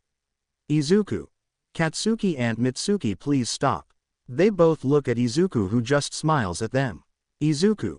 Please don't make this any worse than it already is. Everything is gonna be alright, okay? Looks at Tsukaichi. Let's go, sir. The officers then lead Izuku out and place him inside a police car. They then drive off as Mitsuki had tears coming from her eyes. Mitsuki sad face, thinking, Inko, I am sorry. They made their way down to UA where many news reporters are outside trying to get information from UA. They then stopped the car as the police got out and got Izuku out as well. They made their way into the building of UA. As they made their way to Nezu's meeting room, entering they saw many heroes: All Might, Endeavor, Aizawa, Midnight and the rest of the UA staff there. As Nezu looks directly at Izu, who feels nervous. Nezu. Mr. Midoriya, your actions at the USJ are very unbecoming of a hero. You did the one thing heroes do not stand for. You killed every villain that was there. Even though they were villains, no one has the right to take another person's life. From what we heard from the students, you went on a rampage and slaughtered them all, and to make matters worse, there was even a video of you brutally killing the villains. Izuku's eyes went wide with shock. Izuku. WWW what? Nezu presses a button on the remote aimed at the TV as video footage came on as it showed Izuku's murdering the villains. As some could stand to see that kind of brutality, Aizawa was horrified at what he saw as he watched Izuku rip out Shigaraki's heart. Izuku, seeing this for himself, sees just what happens when he loses control. He held his head down in shame. Nezu turns off the TV. That video was uploaded and now is on the internet. This puts UA in a bad situation. Midoriya, thanks to your actions, people are questioning our ability to teach the next generation of heroes. We are in a horrible spot thanks to you. If there is anything you would like to say in your defense, please speak. Izuku. I know that an apology can't fix what I have done. I killed those villains, and looking at it I wish I could have done something different. I lost control of my power in doing that. I did something that cannot be undone. I am sorry for the situation you are all in, and whatever you decide, any punishment, I will take it. Endeavor. HMPH, you think your little innocent act is gonna save you, brat? Well, it won't. You killed those villains. You took the law in your own hands, playing judge, jury and executioner. TCH, you're just like your father. Izuku. I am nothing like that bastard. Endeavor. Really, cause from where I am standing the apple does not fall too far from the tree. Hisashi was an assassin that killed people for money, and here you are acting just like him. You're just another villain in my eyes. Izuku felt himself getting angry at these words but remained calm as Nezu got his attention. Nezu. Izuku, Midoriya, due to these events that has transpired I am left with no other choice. You are hereby expelled from UA. You were blacklisted from any hero schools. It is with a heavy heart, but I must do what needs to be done. Izuku felt his whole world shatter right before his eyes as he closed his eyes, not letting them see him cry. He nodded in understanding. Nezu. Due to this incident you will not be sent to jail. Even though you killed people, you still saved many lives as well, so thank you. They then removed the handcuffs from Izuku as he was escorted out by the police. While they were walking they made it out of the building, being bombarded by questions from the media on what happened. They made their way out of the crowd of media vultures as Mitsuki and Katsuki run up to him. Mitsuki. Izuku, what happened? Izuku. It's over, Aunt Mitsuki. They expelled me. Seeing his face they saw tears start coming from Izuku's eyes. He then flies off at incredible speed. Mitsuki. Izu. Bakugo stops her. Bakugo. Mom, just give him some time alone. Izuku was flying away, not caring where he was going, years coming from him as he just lost his dream to become a hero, and no matter where he goes he can never be the hero he wants to be. While flying he then spots Mina, who was sitting on a park bench with Toru. He stops and floats in the air while the two below talk. He then descends and lands a distance away, but he was able to hear what they were saying. Toru. Mina, are you still shaken up about what happened at the USJ? Mina. How can I not be? Toru, I watched my boyfriend kill all those villains like it was nothing. Toru. Mina, he was only protecting you. Besides, Izuku didn't really know how to control his quirk. Mina. Toru, he killed people. Toru. But he saved our lives. Mina. Mina. Then explain why he smiled while doing it. He enjoyed every part of what he did. What he did doesn't make him a hero, it makes him no better than the villains he killed. Hearing that, Izuku's eyes widened. He then walked out and made his way up to them, both of them unaware he heard the conversation they were having. He then spoke to get their attention. Izuku. Mina. Hearing her name, she looked to see Izuku, who gave her a sad smile, but she looked down as she stood up. Izuku then walked towards her. Izuku. I know that you must really feel scared of me. I wouldn't blame you. What I did is not good and it can affect people. I just want you to know I am sorry for any trauma I may have caused you. Out of all the people in my life, I would never want to hurt you, the most important person right now in my life. Mina walks up to him, still with her head lowered as she raised it to meet his gaze. Mina slaps Izuku as he looks at her in shock and confusion. Mina. Stay the hell away from me. You're a killer. I can't be with someone like you. The way you murdered those villains, I can't believe it. You think a simple apology can erase everything you did? Well, it didn't. Stay the hell away from me. I never want to see your face ever again. She turns and walks off as Izuku looked down, more tears threatening to fall. Toru walks up to him and tries to speak. Toru. Izuku. Izuku. What are you gonna call me a monster too? I already heard enough of that today. I don't need to hear it anymore. I already lost my dream now. I lost the girl I loved. Before Toru can say anything, he flew off again, leaving Toru there shocked at what she just heard. This time he flew towards a graveyard as he lands in front of a tombstone. The read. Inko Midoriya, beloved mother, a great friend and a kind spirit. Izuku looks down at the grave as tears poured out of him as he dropped to his knees.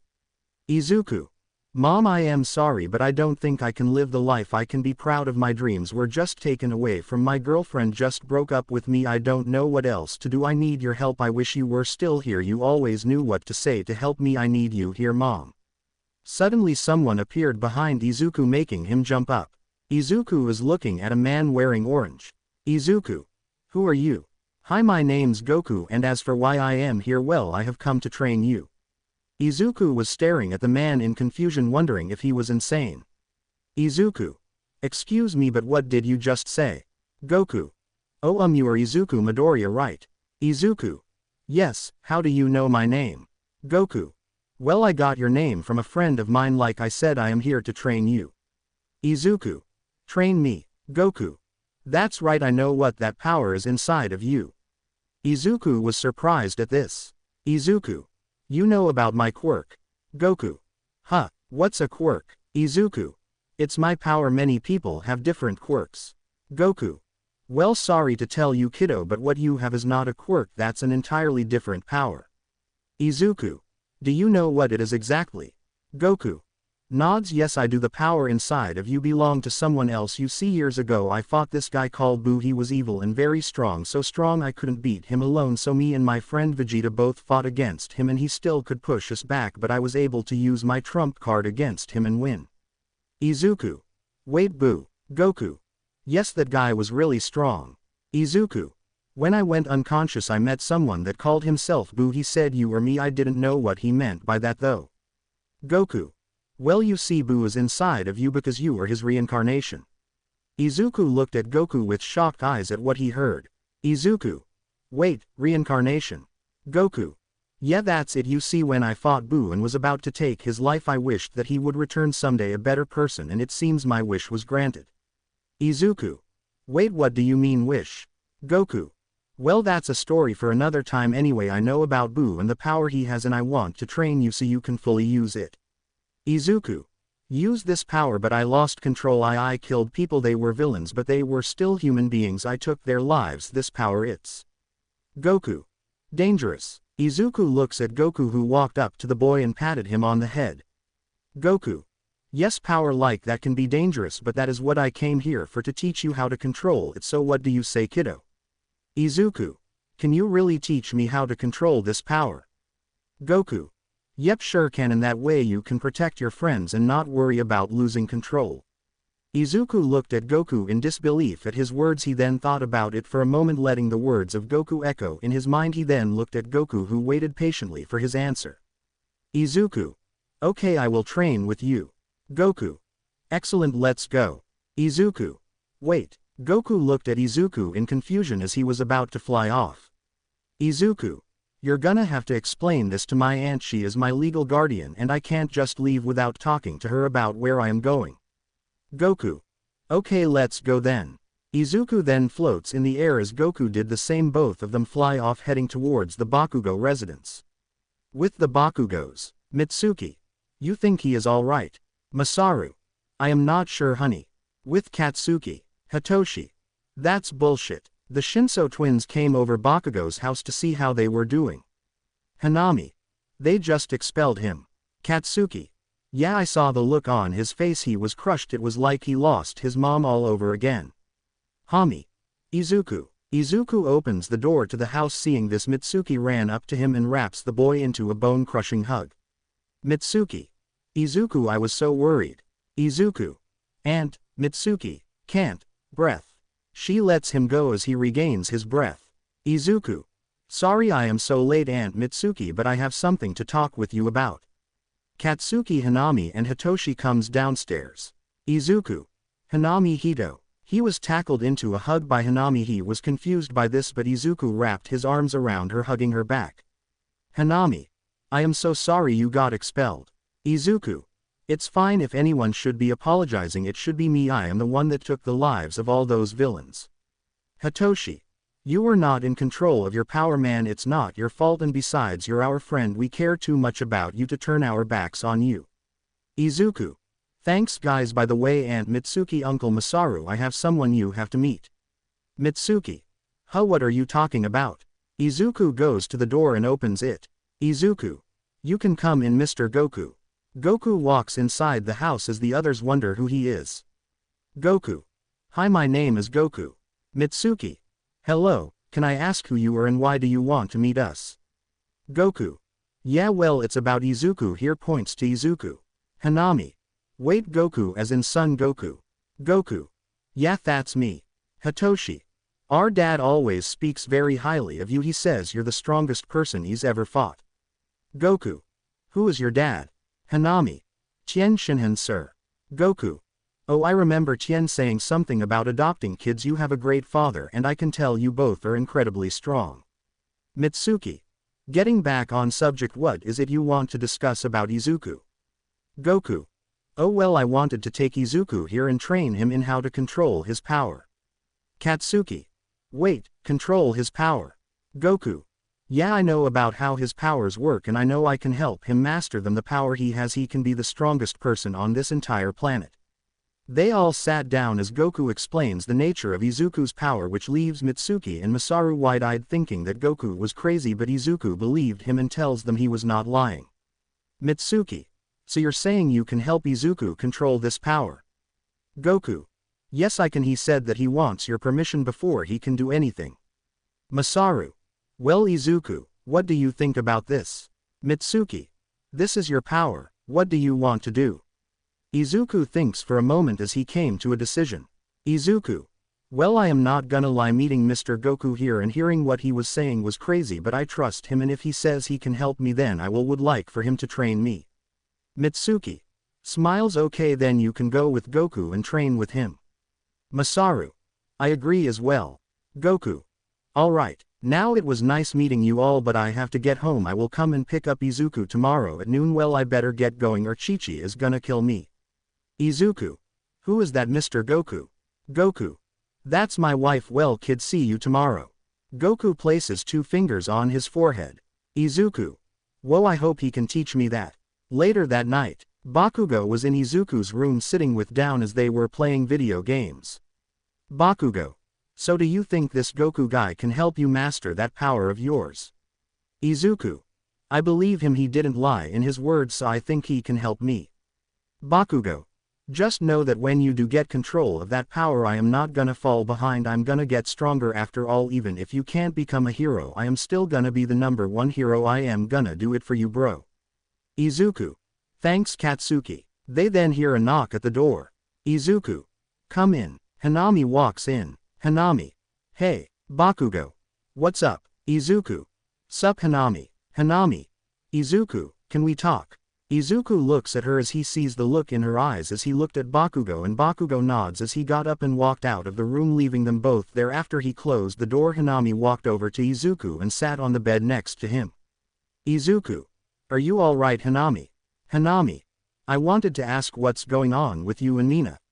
Izuku looks down. Izuku. We broke up, she told me I was a killer and she could not be with someone like me. I can't blame her after what I did. I killed all the villains at the USJ. Hanami. Izuku. He cuts her off. Izuku. Don't tell me it's not my fault, because I know it is. I know I was not in control, but their blood was on my hands, and watching it back I felt sick to my stomach. Hami. Izuku, you did something that many heroes would be too scared to do. You crossed a line that many heroes would never cross. Izuku. It feels like I am just losing everything. I lost my mom, my dream, and the girl I loved. Hanami. You still have Katsuki and Mitsuki. Masaru Hitoshi. She places a hand on his face, bringing him to face her. Hanami. And you still have me. We are not going anywhere, Izuku. Izuku touches her hand and smiles. Izuku. Thank you, Hanami. Hanami. You're welcome. They both look into each other's eyes, getting lost, not saying anything. Unknowingly their face inch closer to each other, slowly moving, and they grow closer. Their minds saying to stoop, but their hearts were saying something different. Their lips connect, embracing in a gentle kiss. As they did not stop, they continued until Izuku broke away, surprising Hanami. Izuku. Wait, I can't do this. Hanami. What, why? Izuku. Hanami, you have a girlfriend. What about Kami? Hanami. Chuckles. Oh, Izuku. Izuku. What is it? Hanami. Yes, I have a girlfriend, but I am bi. I am into guys and girls, and so is Kami. Izuku. Surprise, huh? Hanami. Yeah, besides I have liked you since we were kids. I wanted to confess to you, but you were already in a relationship, so I backed off. Izuku. Oh, I didn't know that. Hanami. You never asked, so is there a problem with me being bi, Zuzu? Izuku. Not at all. I mean, what man doesn't love girls who like girls, besides just the thought of you and Kami? He then wraps an arm around her waist and pulls her closer. Izuku. Is hot. Hanami. Oh, who knew the cinnamon roll has a nasty side to him? I like it. Izuku. Now where were we? They both clash their lips together for another kiss, this time with more passion as Hanami pushed Izuku on the bed. She got on top of him. Hanami. Does this mean you're over Mina? Izuku. Who? Hanami smirks and kisses Izuku again as they spent the night making out until Hanami Hitoshi had to leave. The next day, Izuku has his things packed. As he was waiting on Goku, he was standing outside with Katsuki and Mitsuki and Masaru along with the Shinso twins. Mitsuki. You be careful now, Izuku, and listen to Goku, and you better call me after training. Do you understand, brat? Izuku. Yes, ma'am. Hitoshi walks up to Izuku along with Katsuki and Hanami. Hitoshi. Make sure you come back stronger, bro. I want to fight you to see how far you have come. Izuku. I can't wait, man. Katsuki. Don't leave me out of this. I wanna fight you as well when you come back. Izuku. No problem. Hey, I might just take you both on. That's if you're gonna be a challenge. Hanami hugs Izuku. Hanami. See you when you get back, Izuku. She gives him a quick peck on the lips. After that, Goku appears in front of everyone. Goku. Yo, Izuku. Mr. Goku, you're here. Goku. Yep, you ready to go, kiddo? Izuku. Yes, sir, I am. Goku. Alright, looks at the Bakugos. Don't worry, he is in good hands. I will take care of him. Mitsuki. Thank you, good luck, Izuku. Masaru. Come back strong, my boy.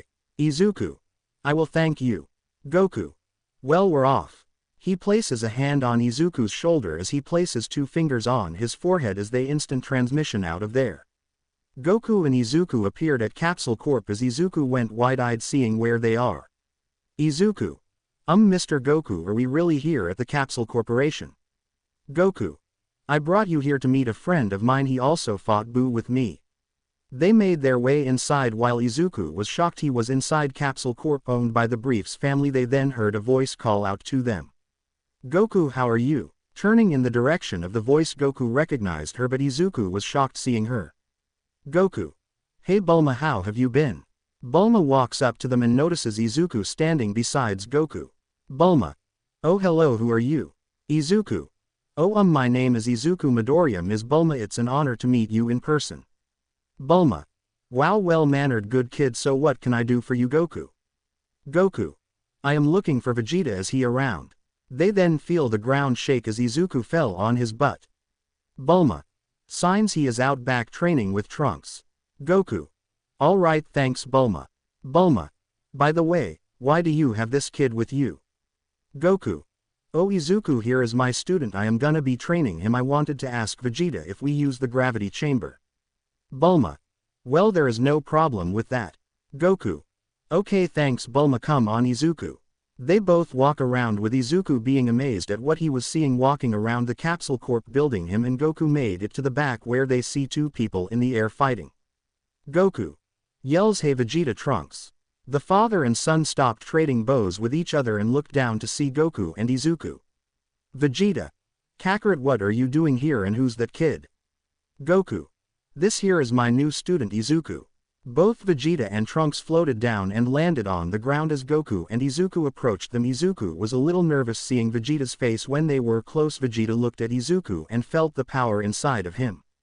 Vegeta sad face, thinking, this power. Vegeta. Looks at Goku, so what do you want? Goku. I wanted to ask if we could use the gravity room for Izuku here. Vegeta. And this brat must be Izuku. Izuku. Yes sir, I am Izuku Midoriya, it's a pleasure to meet you sir Bose. Trunks. Nice to meet you man, the name's Trunks. Izuku and Trunks shook hands. Goku. And another reason being he is Buu's reincarnation. Vegeta and Trunks went wide-eyed hearing this. Vegeta. What? Majin Buu. Goku. The same Buu we fought on the Kai's planet all those years ago. His soul was reincarnated in Izuku and he needs help in controlling that power. You and I know just how bad things can get if he does not know how to control it. Vegeta looks at Izuku. Vegeta. Boy, you said your name was Izuku, right? Izuku. Yes sir. Vegeta. Nods, being Buu's reincarnation that explains the power coming from him. You might need the hyperbolic time chamber if you want him to be able to get stronger faster. Goku. Yeah, but let's get him up to par strength-wise, come on Izuku. They both leave with Vegeta and Trunks following them heading towards the gravity room. They made it to the gravity room looking around. Izuku was awestruck. Izuku. So this is what a gravity chamber looks like. Trunks. Yeah, Dad uses this for training, follow me. They walk over to a computer. Trunks. Here you can set the level of gravity to train under. Seeing as how we are able to walk around, the gravity is not on, but trust me, training in here has its benefits. Vegeta. Seeing you right now, I say we should start him off with level 100, that is if he doesn't die. Goku. Okay Izuku, go get changed into your workout clothes because your training starts now. We will be training in here for the rest of the week. Izuku. Yes sir. He then goes into another room and gets changed into some workout gear. He came back and stood in front of Goku. Goku. Okay, your training starts now. In here you get to train under a different type of gravity. Each setting is designed to make it harder than the next, so we will start you off with the level of 100x gravity. He goes over to the computer and sets the level. It then turns red inside the chamber as Izuku went slam into the floor trying his hardest to stand, but barely could. Izuku. What is this? Goku. This is 100x gravity, but it seems like you can't handle it quite yet, so we will start off with 50. He turns the gravity down and Izuku stands, but still with difficulty. Vegeta.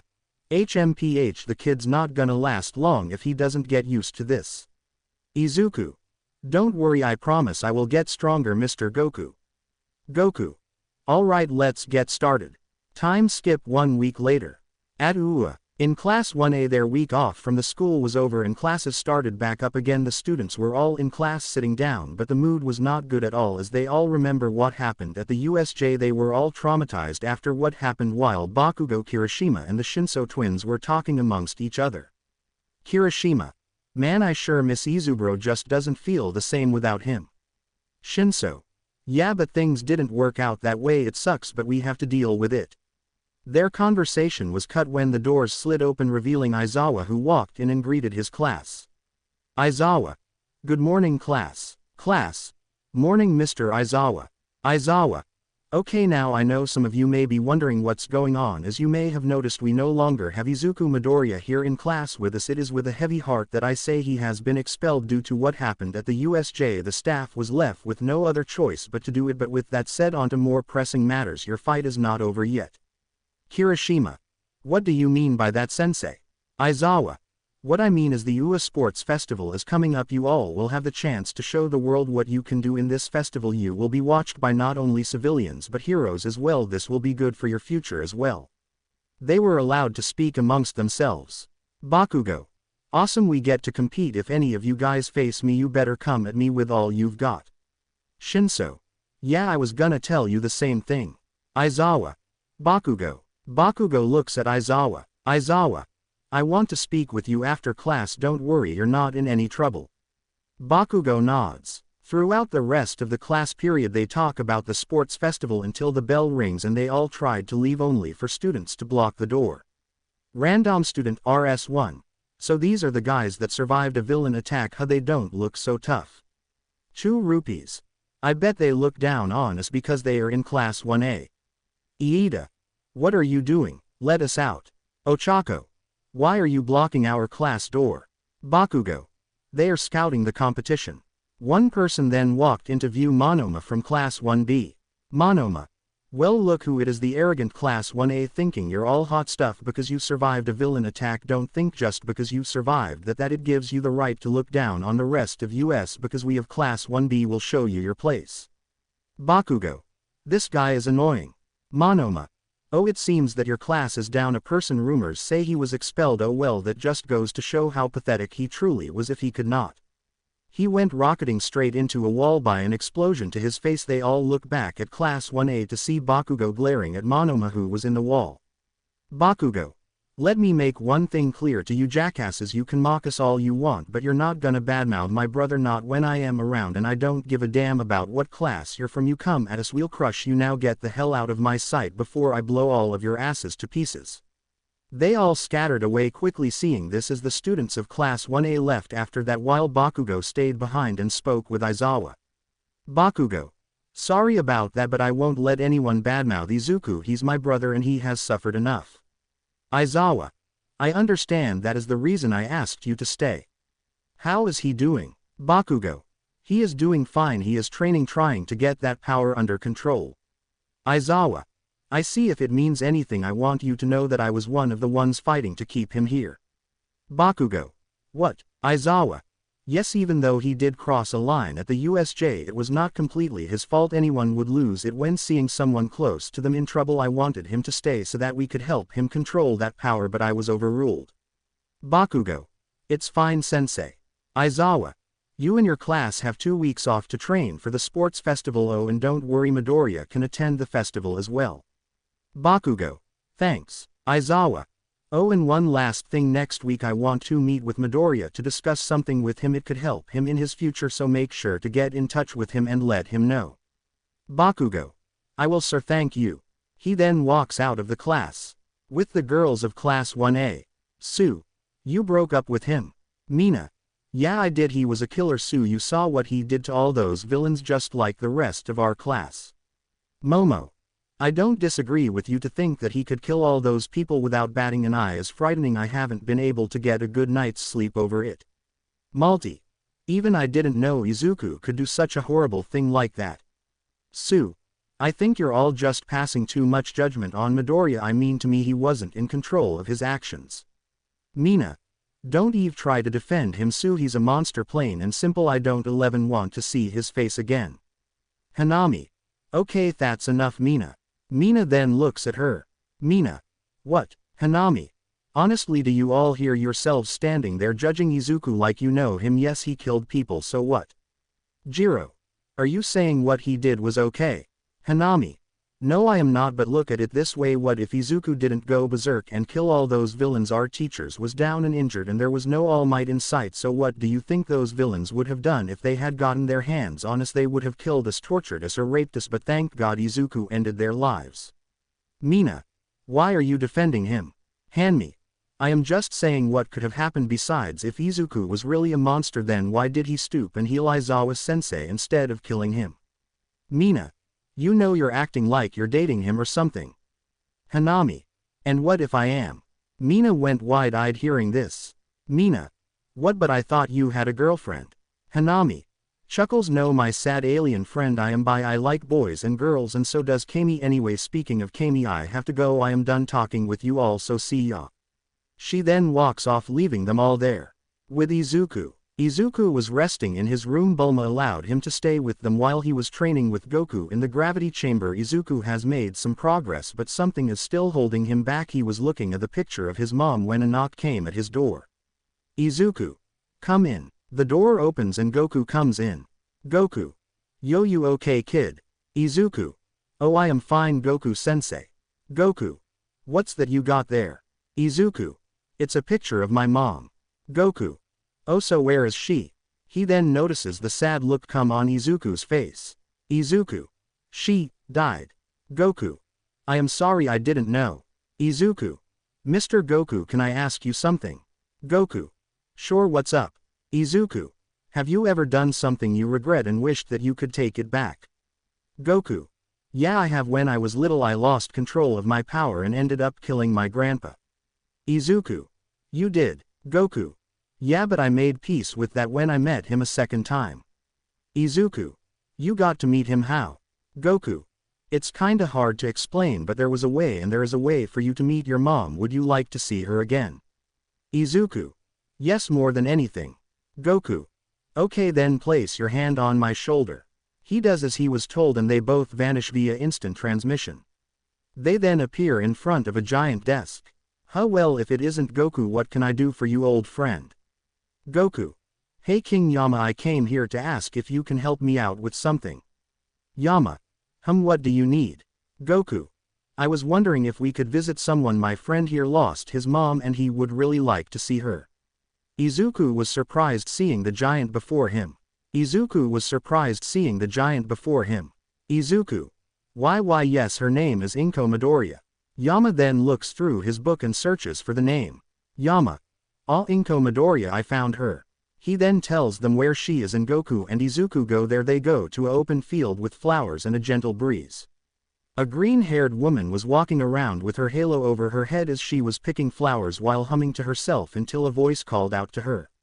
Izuku. Mom. Hearing that, the woman slowly turned around only to be met with the sight of her son, who was much older than the child she remembered. Izuku. Without saying anything else, both rushed up and embraced each other in a warm hug. Inko was crying non-stop as Izuku was as well. Izuku has dreamed of this day since he was a kid. Inko was thinking that this couldn't be real as they let each other go. Inko. I don't believe this. How are you here? Don't tell me you. Izuku. No ma'am, I am not dead, I am alive. I am here because of Mr. Goku, he brought me here. Inko looks past her son seeing Goku, who waved at her. Inko. I see, so since you're here, tell me, how has things been going for you? Izuku. Well, it's a long story, Mom. They sat down in the field of flowers as Izuku told her everything that happened to him after she passed away. He even told her what he did in the USJ, making sure to hide nothing from her. This made her sad that he killed many villains though he was not in control. He then told her that he was expelled from UA and after that meeting Goku. Izuku. And I am still training to control this new power of mine. Mr. Goku is a good teacher. I am glad he is able to help me. Inko. It's good to see you happy, son, and I am glad to know you have such wonderful friends. They both stand up as Goku walks up to them. Goku. Izuku, there is not much time left, we have to go soon. Izuku looks down as he looks ABC at his mother, who gave him a sad smile. Izuku. I don't want to leave, I still have so much I want to talk to you about, Mom. A few tears escape his eyes. Inko. It will be fine son, just know that I am very happy and proud of the young man you have become. Even though you have done bad things, you can always atone for those sins and be a better person. Accept yourself for who you were and own up to what you have done and work to make amends. I am so glad I got to see you all grown up. Please let me speak with Mr. Goku before we say our last goodbye. Izuku nodded as Goku looked at Inko, who gave him a warm smile. Inko, I cannot thank you enough for letting me see my son again. Seeing him after all these years, I have no regret. Goku, you raised a good son, Ms. Inko. Inko, thank you. I want you to look after him for me, please. I know he has Mitsuki and Masaru and his friends, but I know you will help him become the hero he is supposed to be. Goku, you have my word. I promise to look after him for you. Inko then looks at her son and embraces him in one last hug. Izuku held onto her, not wanting to let her go. Inko, remember Izuku, no matter what I will always love you, son. Izuku, I love you too, mom. He was shaking, crying as his arms slowly unwrapped themselves from around his mom. He walked back over towards Goku as Inko smiled at them and sent them off with a wave. As they both instant transmission out of there, they appeared back in King Yama's office and bid him farewell, with them soon returning back to Izuku's room. Izuku looked at Goku smiling. Izuku. Mr. Goku. Goku. Yeah, what is it? Izuku. Words cannot express how grateful I am to you for letting me see my mom again. I am finally happy. I feel as if a weight has been lifted from my shoulders. I no longer feel guilty for what I did. Now I want to train hard and master this power of mine and live a life I know I can be proud of. Goku. Okay then, well, you better get some rest because tomorrow training gets serious from this point onward. Izuku. Yes, sir. Izuku then walked to his window, looking at the night sky. Izuku's sad face, thinking, Mom, I swear I will make you proud, just watch me. Izuku laid in his bed asleep. Goku told him that he will be taking him to the hyperbolic time chamber. As he is sleeping, he goes into his mindscape. Izuku looks to see he is in an forest open field. The winds blow gently. He didn't mind it, but he then turned around to be greeted with the sight of Kid Buu. The pink creature stared at his reincarnate, showing no emotion. Izuku. Hello Buu, I am Izuku Midoriya, but you probably already know that, chuckles nervously. Buu then walks closer. As he walked around Izuku, making the poor boy more nervous than he already is. Izuku. Is something wrong? Buu stops walking around the boy and now stands in front of him, still not saying anything, just staring at Izuku. Izuku. I have to ask, why did you kill all those villains at the USJ? Buu doesn't answer. Izuku. Please tell me. I know they were villains, but they were still human beings, so why? Buu looks at him for a while and then speaks. Buu. They hurt you. They hurt. Buu. You. Me. You. Izuku didn't know how to respond to that, but was more surprised when he saw Buu stick out his hand towards him like a handshake. Izuku. You want me to shake your hand? Buu nods, with Izuku being somewhat hesitant. He slowly reaches out. Slowly his hand inches closer to Buu's. Their hands connect into a handshake as Buu then smiled at him. Buu. Now you me are one. Confused by this, Izuku didn't know what that meant, but he did not have time to figure it out due to a pink light taking over him. The same bright pink light takes over Buu. They were now two bright pink silhouettes. The two silhouettes then move in and merge together into one being. Suddenly an explosion of power overtakes the mindscape. In the real world, Izuku's entire body glows brightly and it soon dies down, with the green-haired boy still sleeping. The next day, Izuku woke up feeling different. He got out of bed and stretched his muscles. He got dressed in his training clothes, knowing that Goku would come soon. He goes downstairs and meets Bulma, who was at the dinner table eating. Bulma. Oh, good morning, Izuku. How did you sleep? Izuku. Morning, and I slept fine, thank you. Izuku sees all the pancakes, eggs, waffles, sausage and even omelets. He then grabs a seat as his plate was made. Without hesitation he started digging in his trunks. Walks in. Trunks. Morning mom. Izuku, how are? He stopped talking, seeing Izuku eating everything in sight. Even Bulma was wide-eyed seeing this. Trunks. Whoa man, save some for the rest of us. Izuku chuckles. He then takes a seat and grabs him a plate and starts eating. After eating breakfast and Izuku Trunks went outside as Izuku was in his training clothes doing some stretches. Trunks. So I can tell you're different from yesterday. What happened to you, man? Izuku. Well, in a way me and Buu fused. Trunks. Fused like fusion. Izuku. Yeah, both of our souls combined and now I can use most of his abilities. I still need training though. Trunks. I see well got to go man I have to get to school or mom is gonna kill me. Izuku. See ya Trunks. At that moment Goku appeared. Goku. Are you ready Izuku? Izuku. Yes sir. Goku. Good fair warning though in the time chamber it's a lot different from when you're here the gravity there is changed and the weather conditions are beyond anything you have felt before. Izuku slams his fist into his palm. Izuku. Hey you're just making me more excited to go. Goku. You seem different from the other day. Izuku. Me and Boo merged together and now we are one being entirely. Goku. Wow that's awesome okay then let's get going. Goku placed a hand on Izuku's shoulder and they instant transmission to the lookout. When they got there Izuku looked around in awe at the sight. Izuku. Whoa what is this place? Welcome Izuku you're at the lookout. Izu turned to see Dend and Mr. Popo. Goku. Izuku this is Dend and Mr. Popo Dend was the one who told me that you were Boo's reincarnation. Izuku. Really how? Dend. I am guardian of Earth I know everything that goes on down there why don't you go take a look over the edge? Izuku. Whoa I can't believe how high up we are. Goku. Alright kiddo it's time to train looks at Dend do you think we could use the hyperbolic time chamber? Dend. Sure I take it you're gonna help Izuku further hone his powers. Goku. Yep come on Izuku. Izuku runs up to Goku as they made their way to the chamber door. Popo. There is enough food in there to last you take care. Goku. Thank you Mr. Popo. He then opens the door and Izuku walked inside first he walks around getting a feel for the place he walks further and steps out into the open. Izuku. Eyes widen no way. Izuku. There is nothing here. Goku walks up to see for himself. Goku. Yep it's nothing out here but wide space don't go running too far out there you could get lost. Izuku. So just what is this place? Goku. In here you can get a year of training and on the outside only 1 day has passed. Izuku. You're kidding. Goku. No I am not we used this in the past to get to Super Saiyan 2 we still use it though when we can.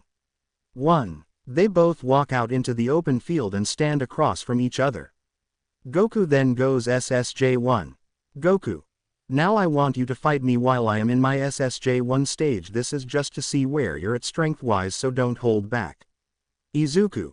Yes sir. Izuku then powers up to his strongest Goku felt the difference in his power but Izuku then rushed at him and threw a punch that Goku blocked with his hand this caused a shockwave as Goku was staggering a bit while still holding Izuku's punch.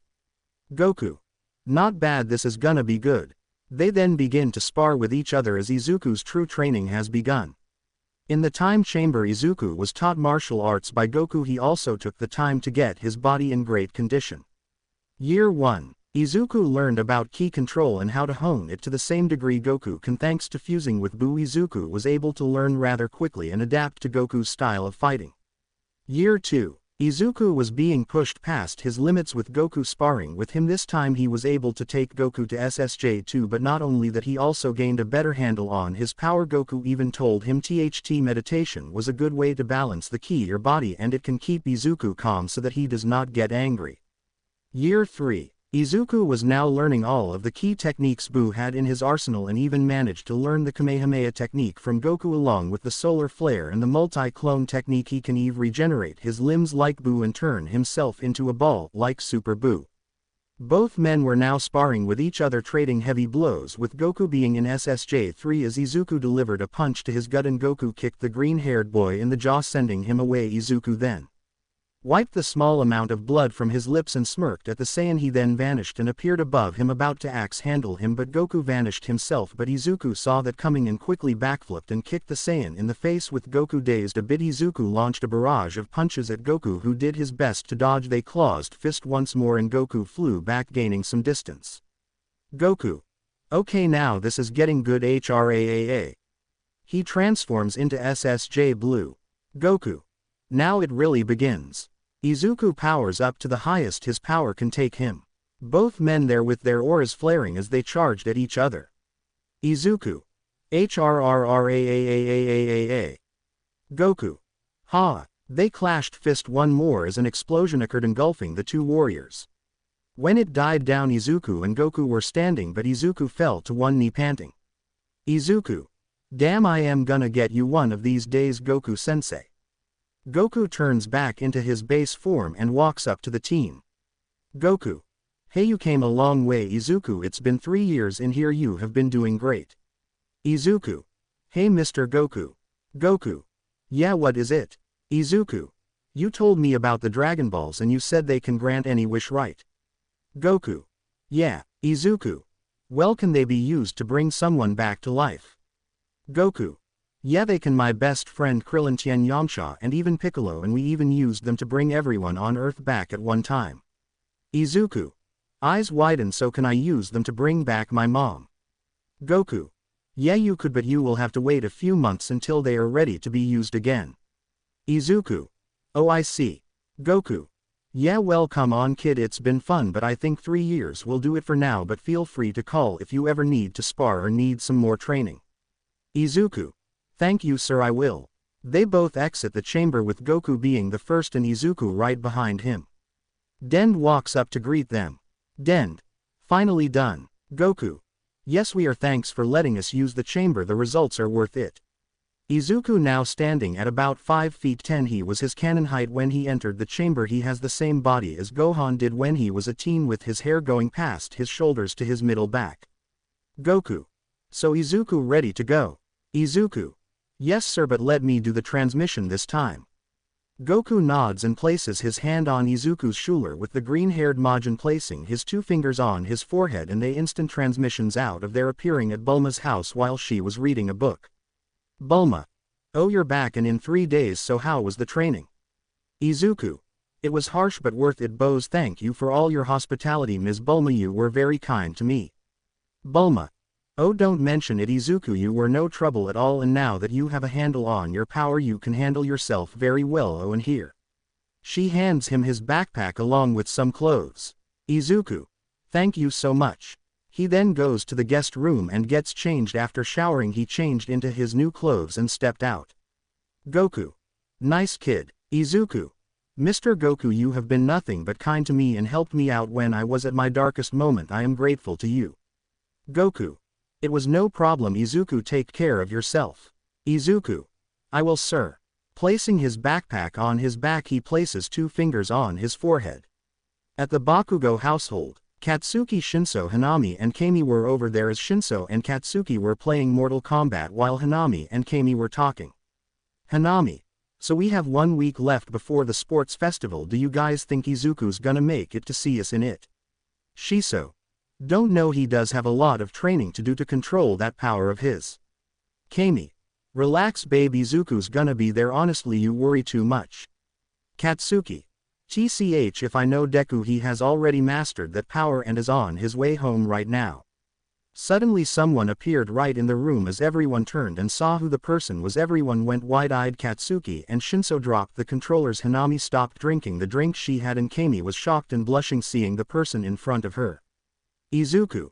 Hey guys, what's up? Hanami spits out her drink, which hits Izuku in the face. Hanami. Izuku. Shinso. Izuku. Katsuki. Deku. Mitsuki, hearing the commotion, came bursting in the room with a frying pan. Mitsuki. What happened? Is everything okay? Katsuki. Mom, Deku is back. Mitsuki sees Izuku and sighs in relief. Mitsuki. I swear you kids almost gave me a heart attack with all that screaming. Welcome back, Izuku. Mitsuki then started walking out the door until it suddenly hit her. She immediately rushed back in and enveloped Izuku in a bone-crushing hug. Mitsuki. Izuku, you're back. Izuku. It's good to see you. To Aunt Mitsuki, please stop crushing my bones. She then lets the boy down and he gets tackled by Hanami as she gives him a passionate kiss. She then breaks it. Hanami. Sorry about spitting my drink on you. Izuku. Smiles. It's fine, I am glad I get to see you again. She gets off him and Shinso and Katsuki come fist bump Izuku. Shinso. Whoa man, what we're doing with Goku? Izuku. Well, training actual L. He took to this room where you can get a year of training and only 1 day would have passed. Katsuki. Wait, what, are you lying to me? Izuku. No, don't you see how different I look? Long hair, I even got taller a bit. Hanami. And you're more buff than before. Licks lips. Mama likes. Kami. I do too. Hi, the name's Kami. Hanami told me all about you. Izuku. Izuku Midoriya. She then goes to his ear and whispers. Kami. I am so glad to meet you. I hope you can handle 2 girlfriends. Izu, babe. She then licks his ear, making the boy shiver in excitement. Mitsuki then pulls them apart. Mitsuki. Okay, that's enough. You just got back. Izuku, you're not gonna make me a great aunt this early, you hear? Izuku chuckles. Yes ma'am. Mitsuki. Okay Izuku, since you're finally back I am gonna cook up something special tonight. Izuku. That's awesome. Katsuki. Wait, Deku, hold the hell on, you were in a place where you can get a year of training in a day. Izuku. Yeah, why? Katsuki. Why the hell you didn't bring me with you, you ass? He was then hit the head by Mitsuki's frying pan. Mitsuki. Language brat. They all laughed at this and continued on playing video games. 2 days later. Izuku. Come on man, I said my bad. Katsuki. That doesn't make things better, dumbass. You could have brought me with you. I could have been stronger than I already am. Izuku. Oh, suck it up, you will be fine. A knock then comes at the door. With Izuku going to answer it, he opens the door to reveal Izuku. Mr. Aizawa. Aizawa. Hello Midoriya, is Ms. Bakugo home? Izuku. Hold on one sec, yells Aunt Mitsuki. Company. Mitsuki makes her way into the living room and sees Aizawa. Mitsuki. Hello, can I help you? Aizawa. Yes, my name is Shota Aizawa. I am Katsuki Bakugo's teacher at UA. Mitsuki. What did he do? Katsuki. I am not in trouble. Aizawa. No, nobody is in trouble. I just wish to speak with Midoriya. Mitsuki. Really, about what? Aizawa. Is it all right if I came in? Mitsuki. Sure. She lets him in as he goes and sit on the couch across from them and speaks. Aizawa. Now, as you know Midoriya, you have been expelled from UA and therefore can't become a hero, but I may have a way for you to be a hero again. Mitsuki and Katsuki were shocked from hearing this, and Izuku was the most surprised. Izuku. But how? I was banned from all hero schools. How can I possibly become a hero? Aizawa. Not exactly a pro who is always in the spotlight, but what would you say about being an underground hero? Izuku. A underground hero. Aizawa. Yes, an underground hero is a pro hero who does not work in the spotlight, only in the night, and they sometimes do dangerous missions other pro heroes won't take. That is the type of hero I am, but here is where you come in. How would you like to become my sidekick? Izuku. Wait, your sidekick, but don't you usually work alone? Aizawa. Yes, but I am willing to make an exception for you. I can bring you in as an intern. You will learn under me the ins and outs, and given how you do, you could possibly be recommended to take part in the provisional licensing exams. That way you can become my official sidekick until you earn your pro hero license. Izuku. But why do you want someone like me? I killed people. Even though people tell me I ain't not a monster, I still did it. I crossed a line. I ruined the school's reputation, and if you're associated with me you will only ruin yours as well. Aizawa. Kid, I know you see yourself as a monster, but you are not. Yes, you took lives, but you can also save lives. I went to Nezu and told him of this, and yes, I am risking my reputation doing this. But do you want to know what I see when I look at you, kid? I see a boy who lost control and needed guidance on how to properly utilize his powers, and I can help with that. Learning from me can put you back on the road to being a hero. So what do you say? Izuku looks at Mitsuki, who smiles at him. Mitsuki. It's your choice, Izuku. Whatever it is you decide, I will support it. He then felt a hand on his shoulder and looked to see Katsuki. Katsuki. Smiles. Go for it, man. You can be a hero and make your mom proud. Izuku then held his head down and spoke. Izuku. Aizawa-sensei, I will. Izuku. I will work under you and become your sidekick. Aizawa nods hearing this and speaks. Aizawa. You will start working after the sports festival, which is in a week, so be ready. Izuku. About the sports festival, will I be able to attend it? I know I can't participate, but I am still allowed to go, right? Aizawa. Of course, that reminds me here. He digs into his pockets, pulling out a ticket to the sports festival, which Izuku happily took. Izuku. Thank you, sir. Aizawa. Don't mention it, kid. You saved my life. It seems only right that I help make your life better. Thank you for your time, Ms. Bakugo. Mitsuki. No thank you, Aizawa, for giving Izuku a chance to be a hero again. Aizawa.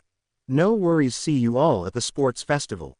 Aizawa then takes his leave as Mitsuki directed her attention at Izuku. Mitsuki. Isn't that great, Izuku? You get to be a hero.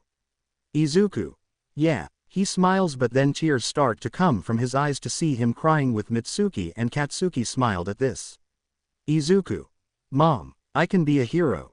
The next day, Izuku, the Shinso twins, and Katsuki have made their way to Dagoba Beach as they are waiting for someone. Shinso. So why did you want us to meet here? Izuku. Simple, you guys only have a week left until the sports festival and I want to test you to see how strong you have gotten. Bakugo. Oh, is that it? Well damn, this is gonna be fun. Shinso. Well, what are we waiting for? Izuku. We're waiting for Kirishima. Hey everyone. Izuku. Kirishima, he made it. Kirishima. Izubro, you're back. Izuku. Yeah man, it's good to see you. Kirishima. No way dude, how the hell did you change so fast? Izuku. I will explain that later now. He gets in his fighting stance. Izuku. Let's see how much stronger you all have become. They all smirk and gets ready for a fight. Kirishima hardened his arms and torso while Bakugo fired explosions from his hands. Hanami. You sure you want us all to come to you? Izuku. Yeah, it's fine, after all this is also a test of my skills, so come at me seriously. Bakugo. Alright man, you asked for it. He blasts himself forward with a powerful explosion and goes for a right hook, to which Izuku parries and grabs the ash blonde by the arm. He then spins and sends him into incoming Kirishima, who was charging at him but crashed into Bakugo, who was thrown into him. Both Shinso and Hanami rushed at Izuku and started throwing punches at the green-haired Majin, but he was able to parry their attacks. When both twins went for a punch, Izuku flared up his aura. Doing this, he sent them both away. Kirishima, who was spinning while holding onto Bakugo's arm, was thrown at Izuku using his explosions to increase his speed. The blonde was coming at Izuku fast. Bakugo. Here I come Deku, I am gonna blow your ass away. Izuku smirked as the closer Bakugo got. Right when he was about to launch his explosion, Izuku vanished, leaving an after image. Bakugo.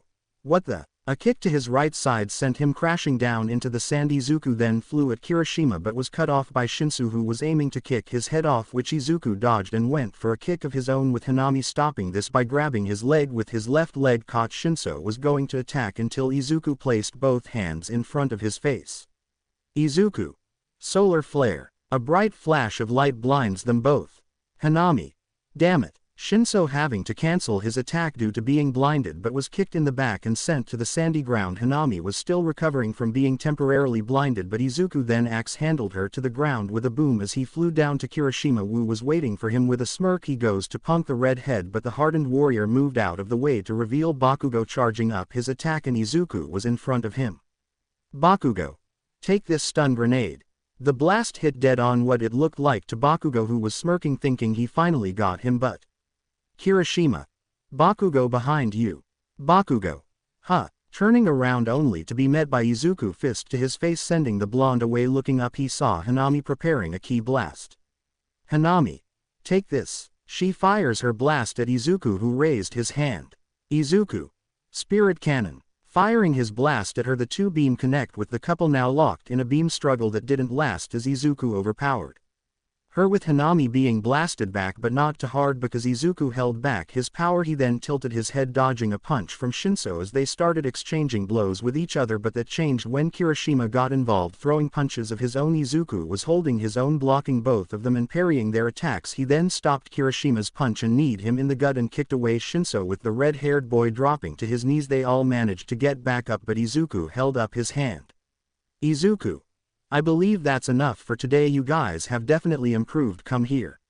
They all gathered around Izuku, who held up both his hands, and they were all suddenly enveloped in a pink aura. Their injuries began to heal, their eyes widened with the pink aura dying down.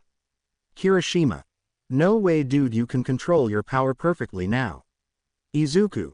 Yeah, I can. They then hear clapping and turn to see.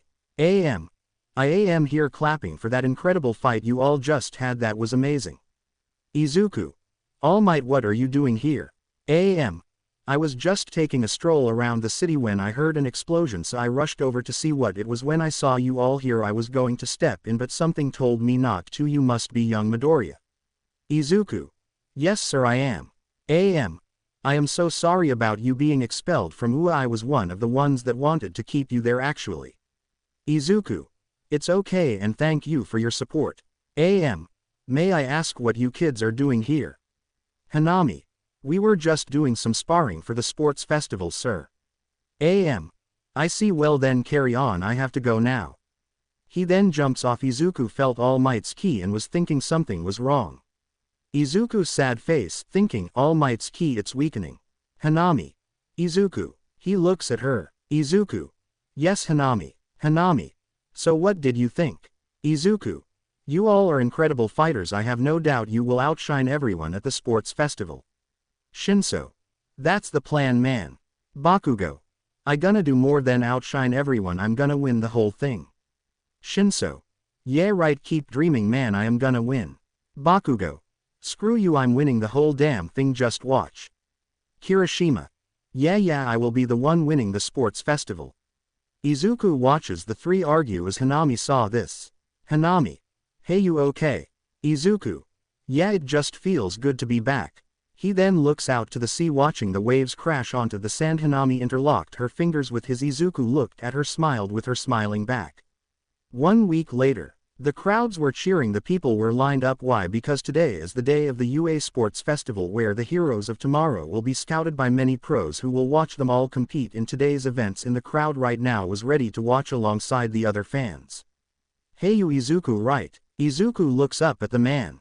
Izuku. Tien Shinhan, it's a pleasure to meet you, sir. I heard a lot about you from Mr. Goku. He stands up and shakes Tien's hand. Tien. Yeah, Goku told me about you as well. Well, Hanami always talks about you non-stop, so yeah. Izuku chuckles. I see. Hey Izuku. Hearing the voice, he looks to see Bulma, who was with Trunks and Goten. Izuku. Bulma. Trunks, what are you guys doing here? Trunks. We decided to check out the sports festival this year. Bulma. And plus there could be some interesting inventors looking to be an asset to Capsule Corp. Goten. Oh, so you're Izuku, my dad told me all about you. The name's Goten. Izuku. Likewise Izuku. Midoriya. With Class 1A. They were all in their waiting room in their gym uniforms. Bakugo. Hey, ready to lose? Shinso. Kirishima. Kirishima. I was just about to ask you the same thing, man. Hanami. I believe you're all overlooking me, that is why I am winning this entire thing. I don't think so. They all look to see Todoroki walk up to them, catching the attention of everyone in the class. Shoto. It seems to me that you Bakugo and you twins are the strongest in the class. With that being said, know this, I am going to beat you all. Consider this my declaration of war. Shinso. Yeah, no. Shoto. What? Shinso. Look, man, no offense, but if you want to face us, then you're gonna have to come at us with all your power. Hanami. Yeah, your little declaration doesn't mean a damn thing. Bakugo. Know this, icy hot. If you come at us with half-assed power, we won't even waste our time with you and just blow your ass out of the ring. Shoto. You think you can beat me? Bakugo. I know I can beat you. The two stare at each other, with everyone feeling the atmosphere getting more tense. Just then their class was called and they made their way out to the arena to hear all the cheers from the crowd. Pause. I also put Kami in Class 1A to take Izuku's spot because he was expelled. Just letting you know, I forgot to add that in the last chapter, so there. Continuing with the story, the rest of the classes were called and made their way into the arena. PM. Hello everyone and welcome to UA Annual Sports Festival. The crowd's cheers were deafening. Trunks. So Izuku, who are you going for to win? Izuku. I am going for my friends, but if I am being honest, it's gonna be out of Shinso or Bakugo that wins. PM. Now for this year's referee for THE first year students, the R-rated hero Midnight. Midnight stood on the podium with the males in audience blushing and cheering for her and the male students blushing up a storm. Midnight.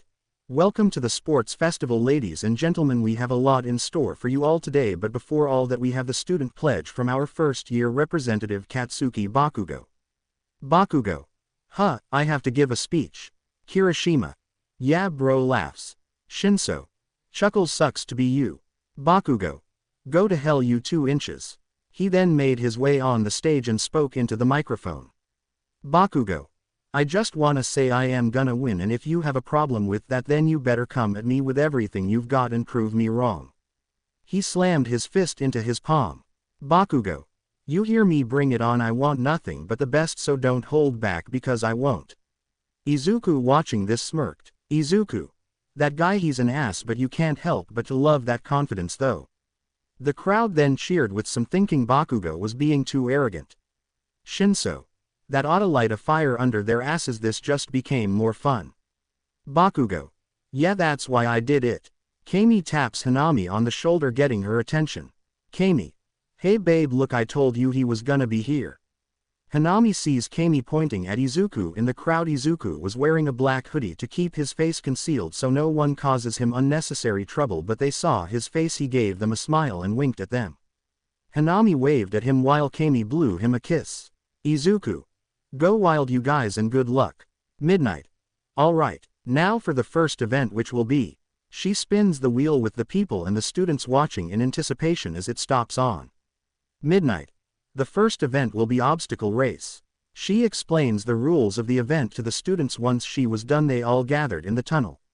Izuku. Hey Bulma, why exactly are you here at the sports festival? Bulma. Well, I could probably get someone to intern with me at Capsule Corp. I mean, there are many inspiring inventors at UA in the support course. Izuku. I see, well then let's see what they have in store. Midnight. Now, begin. Shoto immediately freezes the floor beneath him, trapping the other students, thinking he got them all. He was about to run off until 3 people flew over his head. Shoto. What the? Hanami. Chuckles, sorry, half and half, but we saw that coming a mile away. Kami. Like that was totes too easy. Shinso. See you at the finish line. Yes, Hanami taught Kami how to fly. She trained with them for the 2 weeks until the sport festival. The bi-colored haired teen started hearing explosions and turned to see Katsuki blast right past him. Bakugo.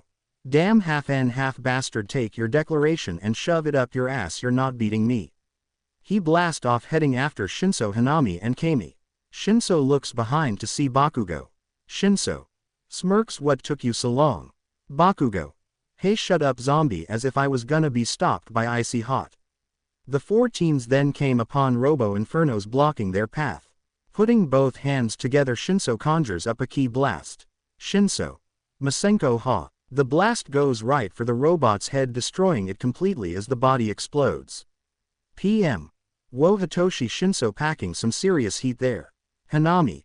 Don Ray. Firing a beam from her finger, she pierced through the robot's body, setting off an explosion that took out the other 2 robots beside it. Using his explosions, Bakugo manages to get over the robot and land on its head. Bakugo. TCH show-offs. They all proceed to the next obstacle. PM. Oh, it looks like they have made it to the next obstacle, the fall. Shinso, Hanami and Kami fly over it effortlessly, with Bakugo doing the same. Soon the other students followed behind, using everything they could to get past the fall. Shinso was blasted in the back by an explosion. Turning around, he saw Bakugo. Bakugo. Told you I'm winning this. Shinso. Oh yeah. He aimed his hand at Bakugo, who blasted himself out of the way to dodge the ki blast and fired another explosion at the purple-haired boy, to which he dodged. While they were battling it out, Hanami increased her speed as Kami did as well, leaving them both behind as Shinso and Katsuki see this. Bakugo and Shinso. Oh hell no. Shinso increased his speed and flew after them, with Katsuki blasting himself forward with more power, trying to keep up. Meanwhile, they have made it to a minefield, with Todoroki treading lightly as he moves to keep from blowing himself up. Shoto, sad face, thinking, damn it, I have to catch up to them. The Shinso twins were firing many ki blasts back and forth at each other, fighting for the lead, with Katsuki firing his explosions at them. Izuku was watching this with a smile on his face. Izuku. They are almost at the finish line. Quickly approaching the finish line, they still fought for dominance until Shinso got an idea. Shinso. Sorry guys, but this is the end of the road. Bakugo. What are you talking about? Shinso placed both hands in front of his face, shocking them. Shinso.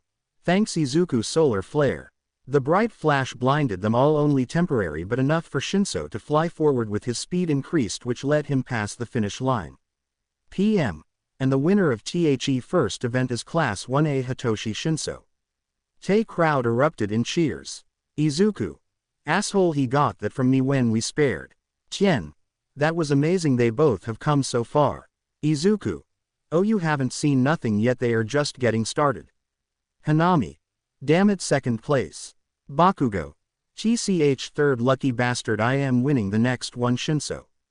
Shinso. Yeah right, I am taking this whole festival. Bakugo. Smirks, we'll see about that. They both laugh with Kami and Hanami watching them. Not too long Shoto came, seeing that he was in 5th place angered him. Shoto's sad face, thinking, damn they beat me. After a while the students all gathered together and are now looking at Midnight waiting for the next event. Midnight. Alright boys and girls, this next event will now be chosen. It will be. She spins the wheel and it lands on Midnight. The next event will be a battle royal. Midnight. In this event the last 8 students still standing in the ring will go on to the next event, which will be the one-on-one battles. The crowd cheers in excitement as the students all were now in the ring. Hanami. Here we go. Bakugo. I will make sure I am the last one standing. Midnight. Let the battle royal begin. Immediately Tetsu Shishida and Juzo came at Shinso looking to take him out, but the purple-haired boy was dodging their attacks by parrying Tetsu's punches and leaping over Shishida, punching down at him and easily dodging Juzo's blades. With Bakugo, he is seen using his explosions to keep many students at bay. Bakugo. Fucking annoying, take this. Putting both his hands together he fires rapid explosion shots at the incoming students. Hanami punched one student in the gut, sending him flying out of the ring. Mineta was sneaking behind Kami while she was not looking, with an evil smirk on his face. Mineta's sad face, thinking, Utsushimi is in my sights, I can definitely get her out of here. The grape-haired boy launches at her, but what he did not expect was Kami quickly turning around and kicking him in the jaw, sending him flying out of the ring, letting him hit the wall. Mineta. But how did she know? Kami. I knew you were behind me the entire time, Grapefruit. I'm not just a pretty face, but I'm pretty dangerous too. Hanami walked up to her. Hanami. Seems training in hand-to-hand help you out a lot. Kami. Yeah, now let's clear out this ring. Hanami. Got it. Shinso was surrounded by 5 students: Shota, Ojiro, Sato, Kaminari and Awase. Shinso. Oh, you guys think you can take me on, huh? Ojiro. I have always wondered what it would be like for us to fight, but this is a festival. Sorry pal, but I have to get you out of here. Shinso. I see, well then come at me. They all launch at the boy, with Shinso dodging their attacks with ease. He then kicked away Awase and went to deliver a sweep kick to Sato, who jumped away avoiding the attack. Shinso quickly got back to his feet and spoke. Shinso. Stop. They all ceased their attacks. Shinso. Shinso, time. They all were blown away with ease as time winded down. The ring was being filled with less students.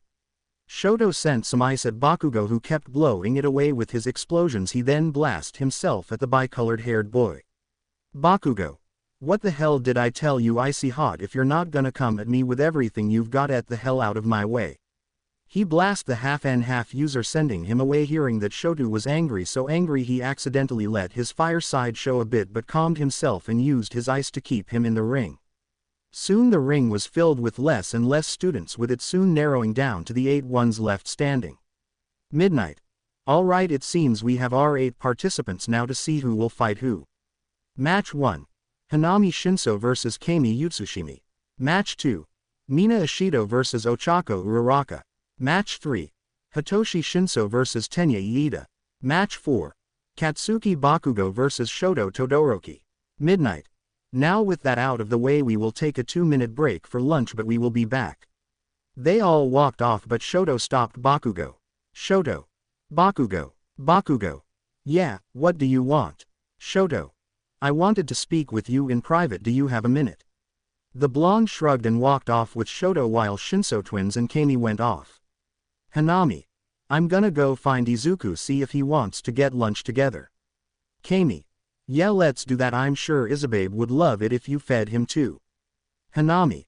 Blushes Izubabe. Kami. Yeah, that's my new nickname, him. Hanami.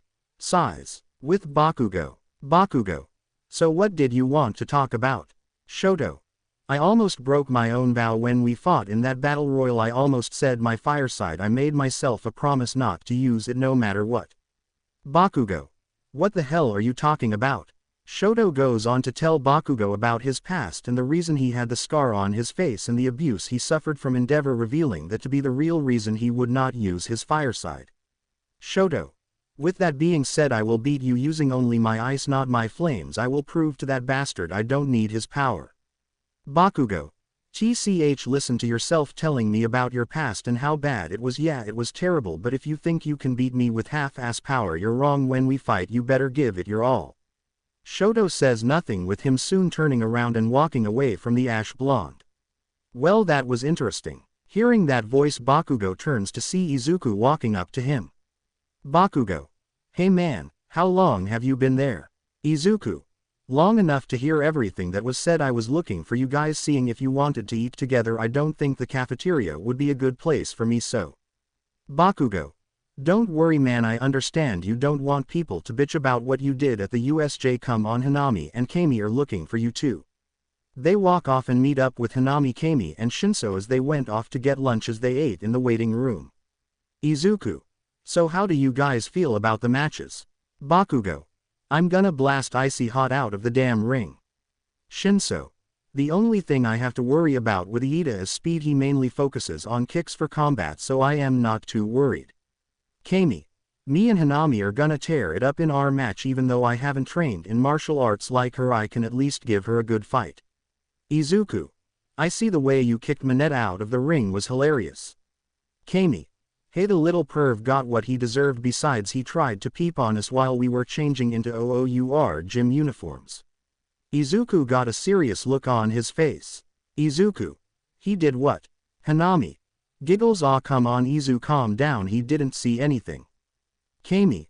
Such an overprotective boyfriend, every girl's dream guy. Shinso. So Katsuki, do you think you got through to Todoroki?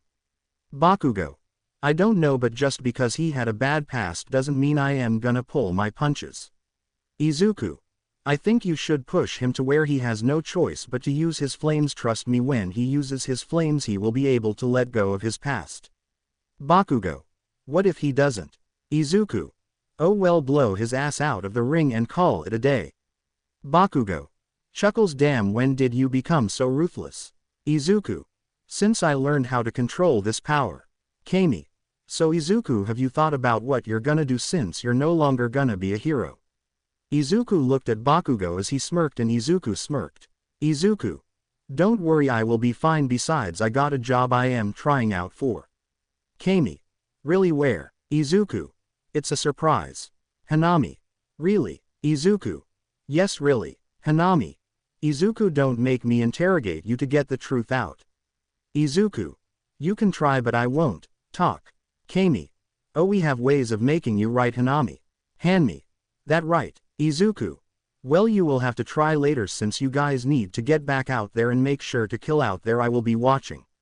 They all stood up, with Shinso and Bakugo walking out, with Izuku about to follow behind but was pulled back by Hanami. Izuku. What's up, babe? Hanami. Izu, we need to talk. Izuku. About. Kami. Well, Hanami told me you have no problem with me and her being bi, so what do you say about me joining in on your relationship? Izuku. So you want to be with me? Kami. Yeah, I mean, you're hot, amazing guy from what Hanami told me, and just seeing you I want to understand you more, and don't worry, I am not gonna judge you on what you did. I am fine with it. Izuku. I see. Well, if Hanami is fine with it, then I have no problem dating you both, that is if you can handle me. Smirks.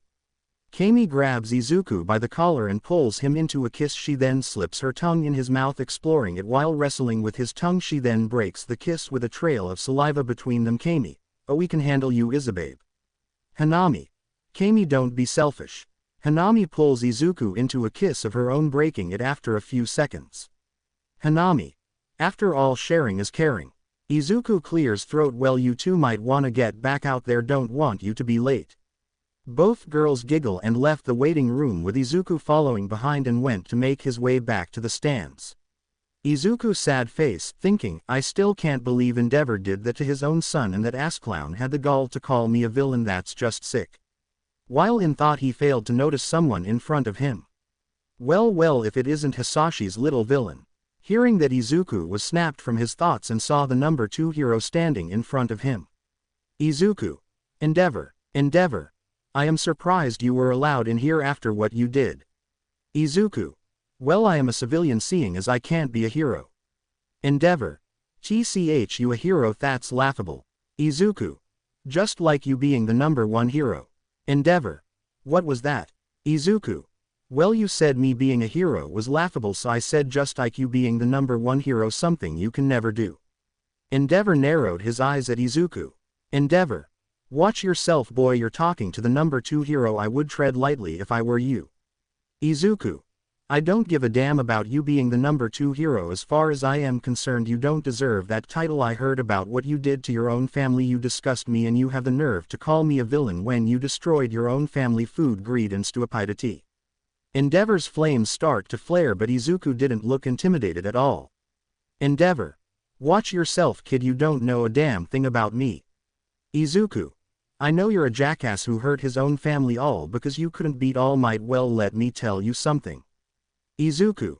You will never be better than All Might because he is a true hero. Unlike you, you're a coward who has to hurt the people closets to him because of your ego. You make me sick. I don't even know how you can look at yourself in the mirror. I know I killed those people at the USJ, but I lost control of my powers. What's your excuse for destroying your family, huh? The flames on Endeavor's costume was raging, with the flame hero now angrier than ever. Endeavor. You think you can judge me? You're nothing more than Hisashi's villainous son. The apple doesn't fall too far from the tree. You're just like that bastard. Izuku. TCH, I am nothing like him, but you are seeing how you both literally destroyed your children's lives and you hide from them like cowards. At least I can own up to my mistakes, where you just hide and try to forget like nothing happened. You're pathetic. Endeavor had enough. He was livid, but he then calmed himself and walked off. Endeavor's sad face, thinking, damn brat, think you can talk down to me, the number 2 hero. I will fix that attitude of yours, just you wait. Izuku then walks back to the stands. The crowd was roaring. The matches were set right now. In the ring is Hanami Shinso. Standing across from her was Kami Utsushimi. Both women smiled at each other, with Hanami soon speaking. Hanami. May the best woman win. Kami. Yeah, definitely. PM. Okay, ladies and gents, we have Class 1A Hanami Shinso and Kami Utsushimi. Which one of these feisty first years will go on to the next round? Midnight. Are you both ready? They nod. Midnight. Begin. Both girls rush forward, closing the distance with a clash, with their forearms connecting, both trying to overpower the other for the advantage, with Hanami jumping back only to rush in once more and go for a punch, with Kami dodging to her right. The fawn-haired girl owes to deliver an elbow to Hanami's head, with Hanami vanishing. Kami then backflipped out of the way, avoiding a kick from Hanami, who appeared beside her. Kami launches at Hanami, with both women soon grabbing the other one's hands, trying to gain an advantage. Hanami. Hey, I see that training in hand-to-hand worked well. Kami. Yeah, it did. I have to keep up with you, seeing how my quirk works. I need some skills to back it up. I might not win, but I will damn sure give you one hell of a fight. They both start trading punches with one another. Doing this, they both start to ascend in the air, fighting, with the audience getting behind them. Mina. Whoa, since when could Utsushimi do that? Ochako. Yeah, she's almost keeping up with Hanami. Shinso. Well, seeing as how she has been with Hanami so long and she learned how to fight. Kami punches Hanami in the face, which the purple-haired girl then returns the punch with one to her gut. Kami then goes for a punch, only for Hanami to vanish and appear above her to drop an elbow, to which Kami vanished as well. Kami then clashed fist with Hanami, which lead to them both exchanging punches yet again, but Hanami got the better of the exchange and kicked the girl in the gut and hover above her to deliver an axe handle to her back, sending her to the ground. Kami manages to stop herself from hitting the ground, but then Hanami comes at her with another kick. This time she kicks her in the JAQW, sending her flying out of the ring and into the wall, giving her the win. Midnight. Kami is out of the ring. The winner is Hanami Shinso. While the crowd was cheering, Hanami was walking over to Kami and helped her up. Kami. Ouch, well, can't say I'm not disappointed, but good win, babe. Hanami. Don't be down on yourself. You showed what you can do. Even though you didn't use your quirk, you are still more likely to get scouted by pros. Kami. Yeah, you're right. They then shook hands, showing ood sportsmanship. The two then made their way out of the arena to the stands. With Endeavor. Endeavor was speaking with Nezu and another person, the chairwoman of the Safety Commission. Nezu. You want to do what? Endeavor. I want you to allow me to fight that brat when this sports festival is done with. Think of it as an extra event. Nezu. But Izuku has done nothing wrong since he was expelled from UA. What will you gain from this? Chairwoman. This will go to show that villainy will not go unpunished. The fact the boy is still walking around after what he did is insulting, so I will agree to this, and it has already been made official. After the sports festival is done and the awards are given out, that is when the fight will take place. Nezu. I see. Well then, if you're that eager to have this done, then it will be done. Endeavor. There, trust me, this will be good entertainment for the audience. Endeavor walks out of the room with a smirk on his face. Endeavor. I told that brat he should watch who he mouths off to. Now you're gonna pay the consequences. You're nothing but villainous scum, just like your damn father. In the arena, the match between Ochako and Mina took place, with Mina gaining the win, allowing her to move on to the next round. Shino's match with Iida didn't take place due to Iida having to leave due to a family emergency, so Shinso won by default. Now with that said, the match between Bakugo and Todoroki will take place. Bakugo walked into the arena with Todoroki doing the same as the two stared each other down from opposite sides of the ring. PM. You can almost feel the tension in the air with these two. We have Class 1A's explosive wild child Katsuki Bakugo and his opponent, the half prodigy himself, Shoto Todoroki. Trunks. Hey Izuku, you think that bi-colored haired boy will use his full power? Izuku. My guess is no, seeing as how much he truly doesn't show it. His hatred for his dad is blinding him, and against someone like Bakugo, holding back is going to lead to his loss. Midnight. Are you both ready? They nod. Midnight. Let the match begin. Without wasting time, Bakugo launches himself at Shoto using his explosions, but he blat himself away to avoid a row of spikes coming at him. He then sees another row of spikes coming his way, with him soon stopping and started blasting the ice coming his way. Placing his hand on the ground, Shoto sends a massive build of ice at the blonde, creating a glacier that traps him. Thinking that it was over, he let out a breath, but he heard explosions. He then saw Bakugo blast a hole in the giant ice glacier. Bakugo. It takes more than that to beat me, icy hot. Shoto. Persistent, I see. He then sends massive ice pillars at the blonde, who was blasting himself in the air to avoid the attack. While in the air, he held his hands together, firing off multiple mini explosions from his palms at Todoroki, who made a giant ice wall, but it was being destroyed slowly. BYT Bakugo's attack. Izuku's sad face, thinking Bakugo is the worst opponent for Todoroki. Bakugo won't pull his punches when faced with a tough opponent. Him going all out from the start means he shows respect to a strong adversary. Unless you use your flames, you will be no match for him, Todoroki. The ice wall gets destroyed, revealing Shoto with his right side frozen and him shivering. Bakugo. Look at yourself. If you don't use your flames, you won't win, and you're getting frostbite. Shoto. What? I won't. I am not giving that bastard the satisfaction of seeing me use his power. Bakugo gained a tick mark on his head. Bakugo. You idiot, can't you see without your flames you won't beat me, and to make matters worse, you're hurting yourself in the process. You think by not using your full power you can actually win. No, stop being dumb and use your power. Shoto. Shut up, I won't use my flames. I can beat you with just my ice. Bakugo. You are seriously insulting every other competitor here. You hold yourself back because of personal reasons is going to lead to you being killed in the field. This is the last time. Use your full power. Shoto responds by sending another row of ice spikes at the blonde, with Bakugo letting off a huge explosion that blows it away. Bakugo. Tchh, fine then, if that's how you want it, then I'm ending this. The blonde blasted himself at the bi-colored haired teen with force that made him move with incredible speed. He was able to avoid the ice sent his way as he made it to the red and white haired boy's face and aimed his hand at him. Bakugo. Get lost, icy hot bastard. Howitzer impact. Todoroki was sent sailing out of the ring and hit the wall. Midnight. Todoroki is out of bounds. Katsuki Bakugo wins. Trunks. Hey, he won just like you said. Izuku. Yeah, I knew that was going to happen, which is why I told Bakugo to blow his ass out of the ring. Bakugo looks at Todoroki's unconscious form and turns and walks away. Meanwhile, in the crowd, Endeavor watched this, angered that his son lost. Hanami was in Class 1A's waiting room as she walked out, knowing her match was next, but someone grabbed her and pulled her into a hue. Surprising her, she saw it was Izuku. Hanami. Oh, smiles, don't sneak up on me like that. I almost kicked your ass. Izuku. Sorry about that, I just wanted to wish you good luck. Hanami. Thanks. She gives him a peck on the lips and walked out into the arena. Izuku was about to walk back to the stands until he heard someone speak. What are you doing here? Hearing that, he turned around and saw Izuku. Mina. Mina. Why are you here? Izuku. I just came to see the sports festival. Even though I'm not at UA, but I can still see the festival and cheer on my friends.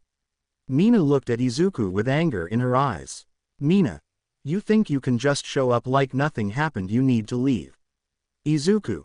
Mina, I am just here showing support for my friends. Mina. You mean the friends you traumatized with your psycho show at the USJ? We haven't forgotten. Izuku. Izuku looked down, he then turned and walked off, not wanting to hear any more. Izuku. Good luck against Hanami, you will need it. Mina. I don't need support from you, just stay away from me like I said. Izuku leaves her sight as she walks into the arena. Mina, sad face, thinking, why was he here of all times? Why just when my life was starting to get better, when I thought I was over what he did? She made it in the arena and stood across from Hanami, who looked calm and collected while Mina was pissed off seeing Izuku again. Hanami. Hey, are you okay? Mina. Just shut up and fight. Hanami was surprised hearing this. Midnight. Begin. Mina uses her acid to slide towards Hanami, who flies at her, thinking quickly. Mina dodged a punch aimed at her head as she slides back away from the girl, but Hanami vanished and appeared behind Mina and delivered a kick to her back, sending her forward. Mina, however, was able to rebound and land on her feet. Mina. Damn, that hurt. Hanami aimed her index finger at Mina with a ki blast forming. Hanami. Don Ray. Firing the beam, Mina was barely able to avoid it, but Hanami used this to her advantage and appeared on her right and went for a kick, only for the pink-skinned girl to block it with all her might. Hanami lowered her leg and then unleashed a barrage of punches on her, with Mina still trying to block. Kirishima. Whoa, she's not letting up, is she? Shinso.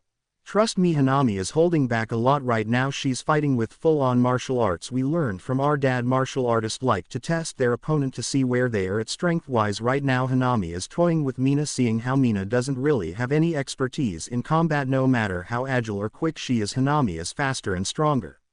She then kicks Mina in her left side, sending her away. Mina was bouncing on the ground like a skipping stone and landed at the edge of the ring. The pink-skinned girl struggled and managed to get to her feet. Mina aims her index finger at Hanami and fires acid-like bullets from it at Hanami, who easily dodges and flies straight for her.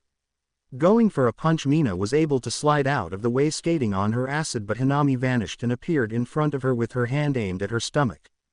Hanami. It's over. She fired a ki blast that sent Mina out of the ring, with her hitting the wall. Midnight. Mina Ishido is out of the ring. The winner is Hanami.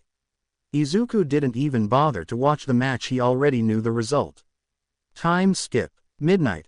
Alright ladies and gentlemen, due to a special event taking place, the final match of the sports festival will be a three-way battle. The last person standing will be this year's winner. We have Katsuki Bakugo, Hitoshi Shins and Hanami Shinso from Class 1A all ready for the final bout.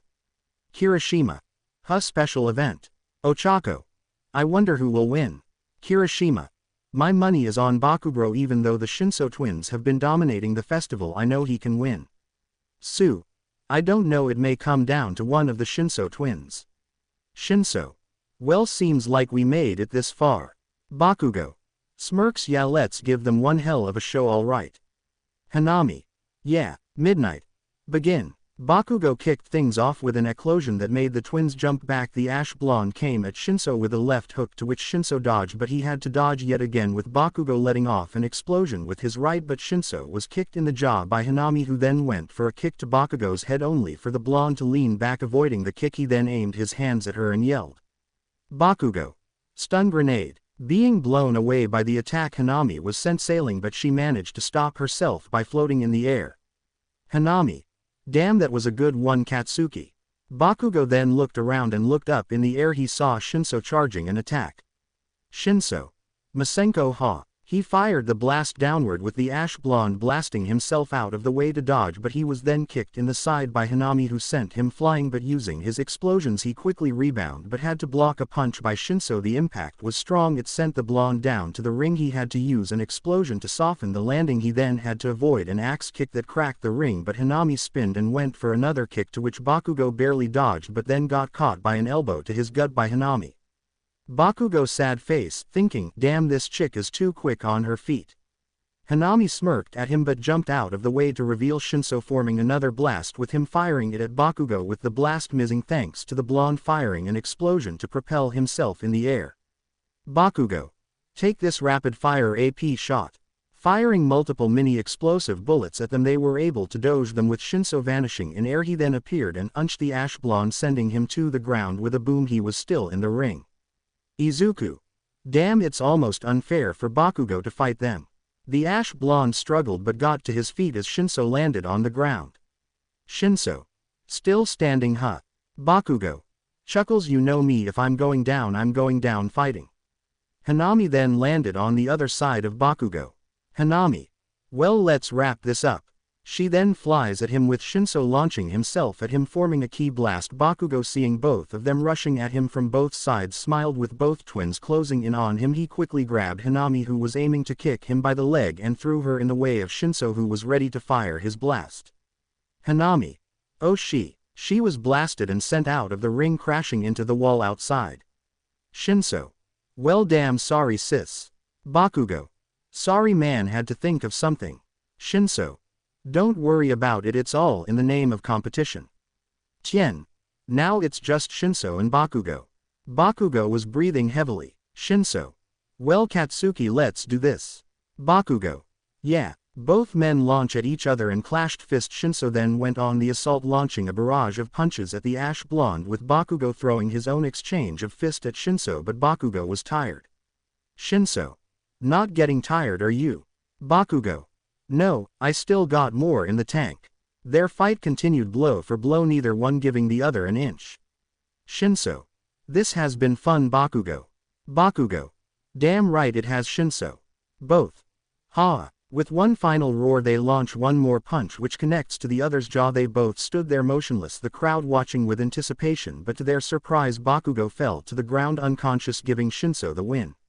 Midnight. And both Katsuki Bakugo and Hanami Shinso are down. The winner of this year's sports festival is Hitoshi Shinso. The eruption of cheers was deafening, with the purple-haired boy standing tall in the ring. Many times skip. The three of them stood side by side with their medals around their necks. This time Bakugo didn't need to be restrained. Like I said, he is not a huge asshole in this. Shinso had his first place medal while Bakugo was next to him with his second place medal, and Hanami with her third. Seeing this, Izuku couldn't help but smile, seeing his best friends and girlfriend being acknowledged for their hard work. Now for a special announcement from the number 2 hero himself, Endeavor. The Flame Hero walked on the stage and was given the microphone by All Might as he began to speak. Endeavor. Hello everyone, what you have all just witnessed was an amazing festival, and we do have some incredible future pro heroes, don't we? But enough with that, I am here for a special reason. You see, a while back there was a student who went on a rampage and killed many villains in the USJ. The crowd then starts to murmur amongst themselves, remembering seeing something like that on the news. Endeavor. That student, well, former student, is in the crowd right now. The boy goes by the name Izuku Midoriya, smirks, son of the villain Hisashi Midoriya, the assassin who has killed many innocent people, and the boy is following in his father's footsteps. Izuku narrowed his eyes at the flaming pro. Endeavor. Izuku Midoriya murdered villains and got no punishment for it. How can we heroes and people as a society let scum like that walk free? I mean, he killed once, who is to say he won't do it again? He is a walking danger to everyone, and as the number 2 hero I am stating this. Izuku Midoriya, I have a challenge for you. Izuku doesn't say anything, with some of the people in the crowd booing him, glaring at him with hatred. Endeavor. You and me fight right here right now. The crowd gasped in shock hearing this, but Izuku only raised an eyebrow as he stood up. Izuku. You want to fight me? Endeavor. Yes, and to make it even interesting, if you by some miracle manage to defeat me, you can go on about your days like nothing happened and live your life how you wanted, but when I win, you go to jail and pay for your crimes. Izuku's friends looked at Endeavor with anger in their eyes. Endeavor. This was agreed on by both Nezu and the chairwoman of the safety committee, so what are you gonna do, murderer? Izuku placed 2 fingers on his forehead and vanished and appeared in front of Endeavor, shocking the pro. Izuku. I accept. Everyone went wide-eyed hearing him accept. Izuku. Just do me a favor, don't get mad and throw a tantrum when I beat you. Endeavor. So you agree? Izuku nods. Midnight looks at Nezu and he nods. Midnight. Well, ladies and gentlemen, it seems like we have a special match about to take place. Izuku Midoriya versus the number 2 hero Endeavor. The crowd was cheering for Endeavor to beat Izuku, with the green-haired boy pressing a button on his watch with a bright flash on him. He was now in a new set of clothes. Izuku. Smirks. Now shall we begin? Izuku was standing across from Endeavor, who was smirking at the green-haired teen. Izuku. You sure you wanna do this? Endeavor. What, having second thoughts about facing me, kid? Tell you what, just give up and let me take you to jail. Besides, what is there left for you? A villainous brat whose hands are stained with blood. You think if you try to be normal everything you did will suddenly be erased? No, what you did will haunt you for the rest of your days. Well, your days in prison when I take you there. Izuku then starts laughing, which confuses Endeavor. Izuku, do you honestly think you can win? I will admit that you are the number 2 hero and you're strong, but you're not on my level. Endeavor, not on your level. Tch, cocky brat, seems I'm gonna have to humble you. Ojiro, wait, is this really gonna happen? Endeavor's about to fight Izuku. Jiro, it would seem so. Toru, oh no, well, Izuku's done it now. Momo, going against the flame hero Endeavor, this is just crazy. They then hear laughing as they look to see Bakugo, the Shinso twins, and Trunks and Goten all laughing. Sue, what's so funny? Shinso, do you guys really think Izuku's gonna lose? You were in for a rude awakening. Goten, yeah, I honestly feel bad for Endeavor. Bakugo then walks up to Shoto and hands him a shovel. Shoto, why are you giving me this? Bakugo, trust me, you're gonna need it for when Deku's gonna kick Endeavor's ass. Multi, come on, that's the number 2 hero, the hero ranked high up with All Might himself. Do you guys really think Midoriya can beat him? In the arena, Izuku, you know what, I will even give you the first move, go ahead. Endeavor gains a tick mark on his head. Endeavor, cocky brat, he flares up his flames and charge at Izuku, and delivers a flaming punch to the green boy's face, making his head turn. Endeavor, tch, how about that, kid? Izuku slowly turns his head back to face him, smirking at the flame hero. Izuku, congratulations, that's the only hit you're gonna get for free. Without hesitation, Izuku kicked the flame hero in the gut, causing Endeavor to cough up some blood. The impact of the kick sent him flying away, with Endeavor soon stopping himself, and he lands back on the ground standing. Endeavor's sad face, thinking, what the hell, that kick shattered a couple of my ribs. I thought this brat couldn't control his power. Izuku smirked and stomped his foot in the ground, making it come under Endeavor to kick him in the chin. Izuku then rushed at the pro, with Endeavor charging up flames in his fist. Endeavor, alright brat, time to finish this. Flashfire, fist jet burn. Thrusting his fist forward, he unleashes a current of flames at Izuku, who was still approaching him, with the boy soon being consumed by the incoming inferno. PM. And just like that, folks, Izuku Midoriya has been swallowed by the flames. The people then cheers for Endeavor, but their cheers turned to shock when they saw Izuku blow the flames away using nothing but his hand. He stands there smirking at Endeavor, who was shocked seeing him still standing. Izuku, well, you got my clothes dirty at least, but tell me that's not your full power. I would be so disappointed if it was. Endeavor growls, kid, you're seriously testing my patience. Izuku, well, is there anything else you wanna show? Come on, throw everything you got at me after all. Izuku vanished and appeared above Endeavor and delivers a kick to the left side of his face, sending him sailing towards the edge of the ring. Izuku, you challenged me. It would look so bad if the flame hero lost in such an embarrassing manner. The flame hero channels flames to his feet to stop his. Endeavor is now seen bleeding from his head. Endeavor, no way, that kick. Endeavor sees 3 Izukus in front of him. Endeavor shakes his head, restoring his vision. Izuku, what's wrong? That kick got you seeing double. It's not easy to fight someone who's fighting back. After all, you're so used to beating on your family. Endeavor got angry hearing this. Endeavor, shut up brat, you're nothing but a villain, plain and simple.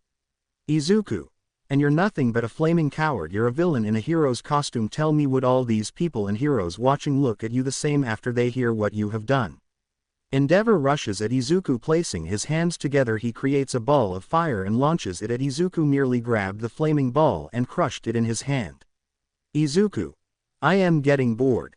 The green-haired boy vanished, with Endeavor looking for him, only for Izuku to appear in front of him, delivering a powerful uppercut to the flaming hero's chin, sending him airborne. With Izuku hot on his trail, he then kicks Endeavor like he was a soccer ball, sending him higher in the air. Izuku then appears above him and goes on the assault, punching Endeavor repeatedly in the face with the red-haired man unable to fight back. Each punch took its toll on the man. He then jumped back with flames at his feet, glaring at Izuku. Endeavor, alright, that's it. If you want me to get serious, then I will. Don't blame me if you die. His flames then blazed, burning hotter than ever, with Izuku smirking. Izuku, oh, getting fired up, aren't we? The people in the crowd were watching had to shield themselves from the heat. Endeavor. You're done, kid. Prominence burn. Izuku just floats there with the currently of flames hitting him dead on. The people gasped seeing this while Trunks, Goten, Tien, Shinso twins and Bakugo weren't worried with everyone seeing the burning flames in the air. Endeavor. There, that, shut you up. He looks at the burning flames in the air that were then blown away by Izuku releasing his power. Endeavor seeing this went wide-eyed with shock. Endeavor. No way, that's one of my strongest techniques. How are you even alive right now? Izuku. That's simple, you're too weak. Izuku then vanished with him soon appearing and delivered an elbow to the flaming quirk user's gut making him cough up blood. He then punches Endeavor sending him down to the ground with a boom. Izuku following behind him lands on his feet. He then extends his hair and it wraps around Endeavor as it lifts him off the ground. To everyone's surprise, Izuku begins to slam him on the ground repeatedly. Shoto can't believe what he is seeing. Even the other students in class 1A and 1B can't believe it. Shoto. He's just toying with my dad. Bakugo was eating popcorn and Shinso eating a hot dog and Hanami some candy watching Izuku toy with Endeavor. Izuku then released his hair grip from Endeavor with the pro having some difficulty getting up but made it to one knee with Izuku appearing in front of him with a ki blast aimed at his face. Endeavor was sent flying but Izuku appeared behind him grabbing him by the head and slamming him face first into the ground, adding insult to injury. Izuku started to fly with while dragging Endeavor's head on the ground. Nezu could not believe what he was seeing as well as the chairwoman for the Safety Commission. Aizawa's eyes were wide seeing the dominance displayed by his future sidekick. PM. I don't believe this, folks. Endeavor hasn't had a chance to gain the upper hand on Midoriya this entire time. He is literally getting beaten down there. Izuku. What's wrong? Number 2.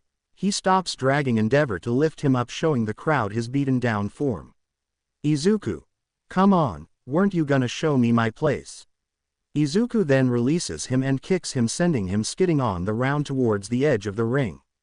Izuku then looks to the stands and speaks. Izuku. Hey Todoroki, now I see why you hate this guy so much. This so-called hero has the gall to call me a villain but he hurts his own family. I would be ashamed too. He is so damn weak he can't stand up right now. Look at him. They all see Endeavor struggling to stand to his feet. Izuku. You're pathetic. Now I see why you were never able to catch my villainous father. You call me a villain. Compared to you I am a saint. You will always be second best. Hell, if it was up to me you wouldn't be a hero at all.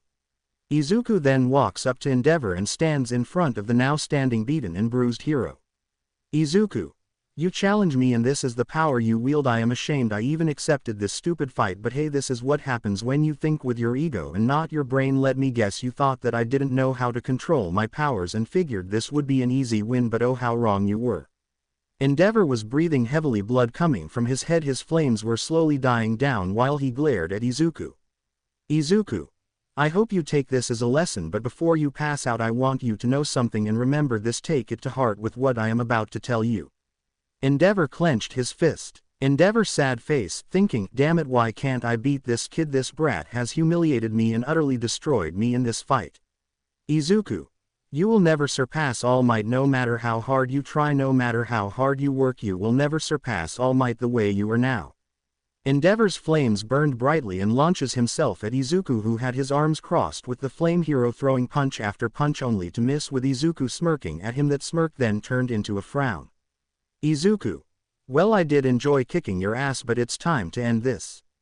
He grabbed Endeavor's right fist, charging flames. He went to punch Izuku with his left, but that was effortlessly blocked. 2 Endeavor tries his hardest to get out of Izu's grasp, but to no avail, with the green-haired boy kicking the flame hero so hard Endeavor went flying upward. Everyone watches as he goes so high that the flaming crow falls to the ground seemingly out of it, with Izuku raising his fist in the air and the body of Endeavor landing on his fist gut first, with Endeavor gasping before he blacked out and passed out. The entire crowd was shocked and stunned, so shocked that no one spoke, with Izuku then dropping the unconscious form of Endeavor to the ground and looks up to see Nezu and the chairwoman of the commission. Izuku. It's over, he lost, but do not worry, he is still alive. But the next time you want to bend the rules and give me a fight, send me a stronger opponent. That guy was such a disappointment. I insulted that he even challenged me. Izuku then walks out of the ring while Midnight snaps out of her shock. Midnight. The winner of the special event is Izuku Midoriya. Opening his eyes, Endeavor sees a white ceiling, trying to sit up only to grunt in pain, feeling the effects from his fight with Izuku. Ah, you're finally awake. Hearing a voice next to him, he sees his daughter Fuyumi standing there. Endeavor. What happened? Fuyumi. You don't remember. You fought that kid Izuku Midoriya. Endeavor then remembers his fight only to scowl knowing he lost. Endeavor. Damn it, that kid beat me. I never knew he was so strong. I can't believe I made a fool out of myself. Fuyumi. The doctors said your injuries weren't life-threatening, but you did take some damage in your fight. Ah. Endeavor, you're awake. He turns his head to see the doctor there with his clipboard in his hand. Doctor. Well, good thing you're awake. Your results finally came in. Recovery girl managed to heal some of your injuries. You had broken ribs, a separated shoulder, and a concussion. You have been out for 6 hours. Endeavor then sighs as he thinks back to his battle with the green-haired boy. 1 week later, Izuku. HRRAAH. Firing a ki blast at his opponent, which in response a ki blast was fired back at him, with the attacks clashing as the struggle for dominance began. Right now Izuku was sparring against Vegeta. They were in a rocky area. Izuku wanted to test himself against the Saiyan Prince and he was not disappointed. Vegeta. Is this really the best you got, brat? You better not be holding back on me. Izuku was fighting the Saiyan who was using his Super Saiyan Blue form. What he found out about Vegeta is that him and Goku were different. Where GKU held back, Vegeta will come at you full force. Izuku. HAAAAA. Pushing more power into his blast, Izuku tried to match the Saiyan Prince, but Vegeta was not having it. Vegeta. Well, it seems like you're not making this as boring as possible. But playtime's over, kid. To emphasize his point, he added more power to his attack, with it overpowering Izuku's blast. The blast then hit Izuku, sending him crashing through a mountain. Vegeta. Is this all you got, boy? Izuku comes from the rubble with visible scars and his clothes are a little damaged. Izuku. Smirks, not even close. Flying back into the fray, he engages Vegeta in hand-to-hand combat, throwing punches and kicks to which the Royal Saiyan was parrying and blocking with ease. When Izuku threw a punch, he then stopped it with his right hand. Vegeta. HMPH, my turn, smirks. He then punched Izuku in the jaw and unleashed an assault on the green-haired boy, hitting him with a barrage of punches as he then kicked Izuku to the ground. Right when he was about to crash, Izuku stopped himself. He then had to vanish as Vegeta came down aiming to kick him, but the green-haired boy disappeared. Watching this fight were Izuku's friends Hitoshi, Shinso, Katsuki, Bakugo, Ejiro, Kirishima, Hanami and Kami, who were also accompanied by Trunks, Goten and Piccolo. Bakugo. Damn, I never knew this Vegeta guy is not pulling his punches. Trunks. Yeah, that's dad for ya. He doesn't hold back when he fights. He's not gonna halfway anything. It's either full force or nothing. Piccolo. Izuku wanted to see where he stood when facing someone who was at the same level as Goku. That's why he challenges Vegeta. Kami. I hope Izuku doesn't get too hurt. Kirishima. Ah, he'll be fine.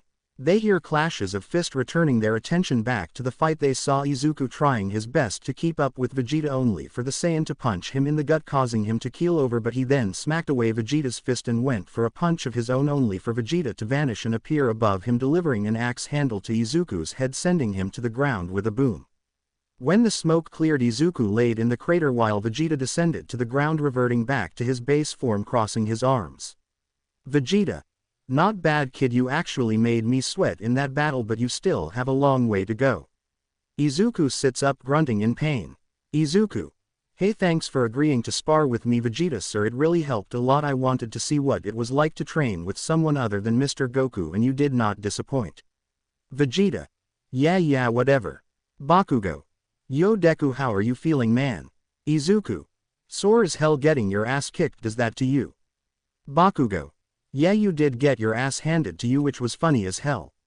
Izuku. Oh, shut up. Piccolo. That aside, you really have a better handle on your power from the last time. Izuku. I owe it all to Goku-sensei. He helped me hone my skills. Vegeta.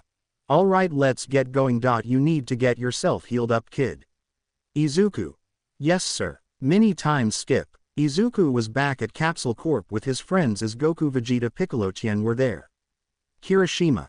So Izubro, are you coming back to UA now that you're Aizawa-sensei's sidekick? Izuku. I'm not sure. Hanami. Why not? Izuku. Come on, you guys, remember the USJ where I killed all those villains? I know I wasn't in control of my actions, but the blood is still on my hands and I doubt anyone at that school will let me forget what I have done.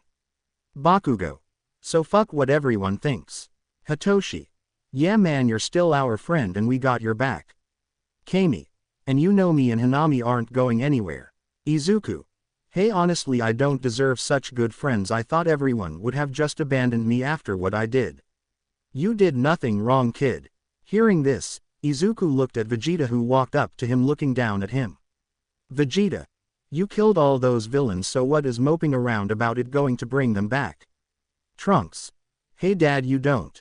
He was stopped as Goku placed a hand on his shoulder. Trunks looked at the man, receiving a look that says don't interfere. Vegeta. You say you feel bad about what you did. Then tell me this, what would have happened if you didn't kill those villains? Izuku thought about the question he was just asked. Izuku. Then my friends would have gotten hurt, or worse, they could have died. Vegeta. Exactly, if you didn't do what you did, your friends here would have all been killed. Would you prefer to watch as they died knowing you had the power to save them but didn't use it? Izuku. Vegeta. TCH, you're hesitating to answer the question. You know I am right, boy. We even fought people way worse than those weaklings you all were against. Unlike that clown, I have no problem killing when the time calls for it. This caused Izuku's eyes to widen. Izuku. You killed before Mr. Vegeta. Vegeta.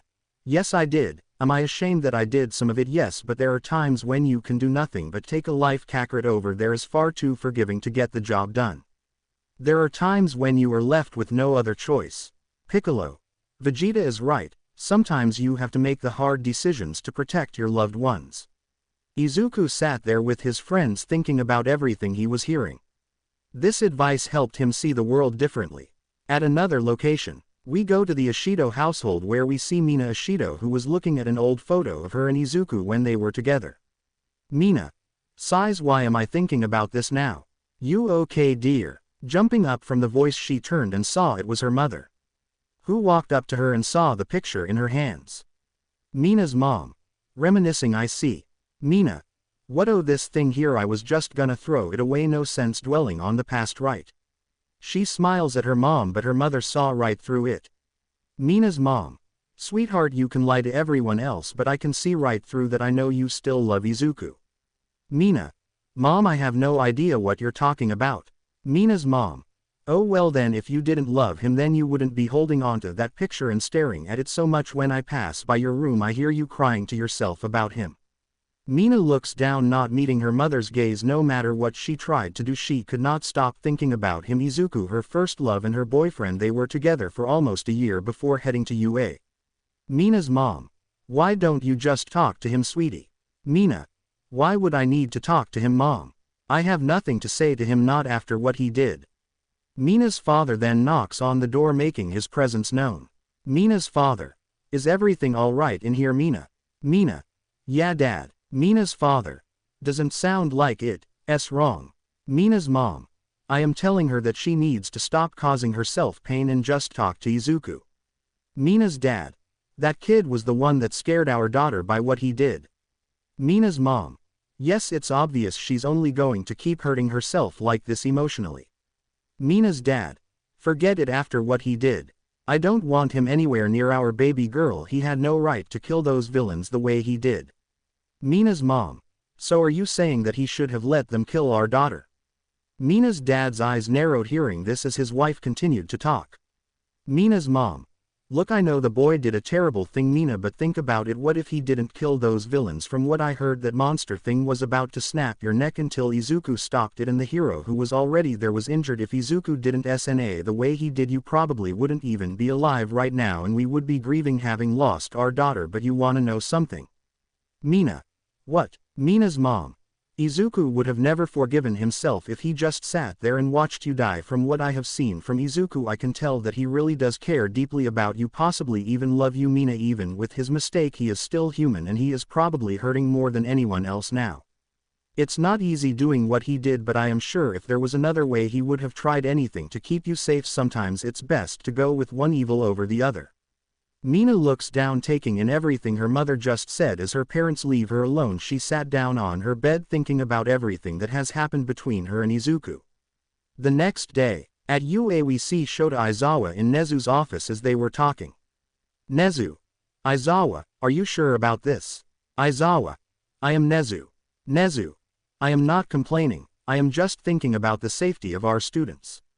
I know that Izuku Midoriya is not evil, but after what he did, this school is sure to face criticism from the media and other pro-heroes for your decision regarding Midoriya. Aizawa. I fully understand, sir, but this kid deserves a second chance just like anyone else. I know in my heart that this is not a mistake. Nezu. I only have one question. Why are you trying so hard to help this boy? Aizawa. At the USJ he did indeed killed many of the villains there, but he stopped and healed me. He healed my broken bones and saved my life, and not even once did he attack the students. People are calling this boy a monster for what he did, but I don't see a monster. I see someone who needs help, and I am willing to help him become the hero he is meant to be. Nezu. I wish you luck then. Outside the gates of UA stood Izuku, who was dressed in a suit, not the UA school uniform but a nice suit Mitsuki helped pick out for him as he stood with his friends. Hanami. You ready? Looking at Izuku. Izuku looked at her and spoke. Izuku. Yeah, let's go. They made their way into the UA as Izuku was ready to start his path to atone for the sins he committed. Izuku walked through the gate of UA followed by his friends, steering his nerves, knowing what to expect once he entered the school. When he goes inside with many students around who stared at him, recognizing him, seeing everyone staring at him made him uncomfortable, but he didn't show it. He continued to walk with Bakugo, Kirishima Kami and the Shinso twins as they made their way to class. Well, their class, since Izuku has to go meet with Nezu. They made it to class 1A where they saw Aizawa standing there waiting for them. Aizawa. Hanami, Hitoshi, Bakugo, Kirishima, go inside, I will be there in a while. The students did as they were told, with Hanami giving Izuku a quick peck on the lips before heading inside. Izuku stares at Aizawa, who walks up to him and asks. Aizawa. Are you ready? Izuku. Yeah. They both began to make their way to Nezu's office. Aizawa. How are you feeling? Izuku. Honestly, I am nervous. The last time I was here my dreams were basically crushed. Aizawa. Sorry to hear that. Izuku. Aizawa, sir, can I ask you something? Aizawa. What is it? Izuku. Why are you giving me this chance after what I did? Aizawa stares at him as he then resumes walking, but he speaks. Aizawa. We'll talk after this meeting with Nezu is over, come on. They both continued to walk. After a little while they made it to Nezu's office with Aizawa knocking on the door.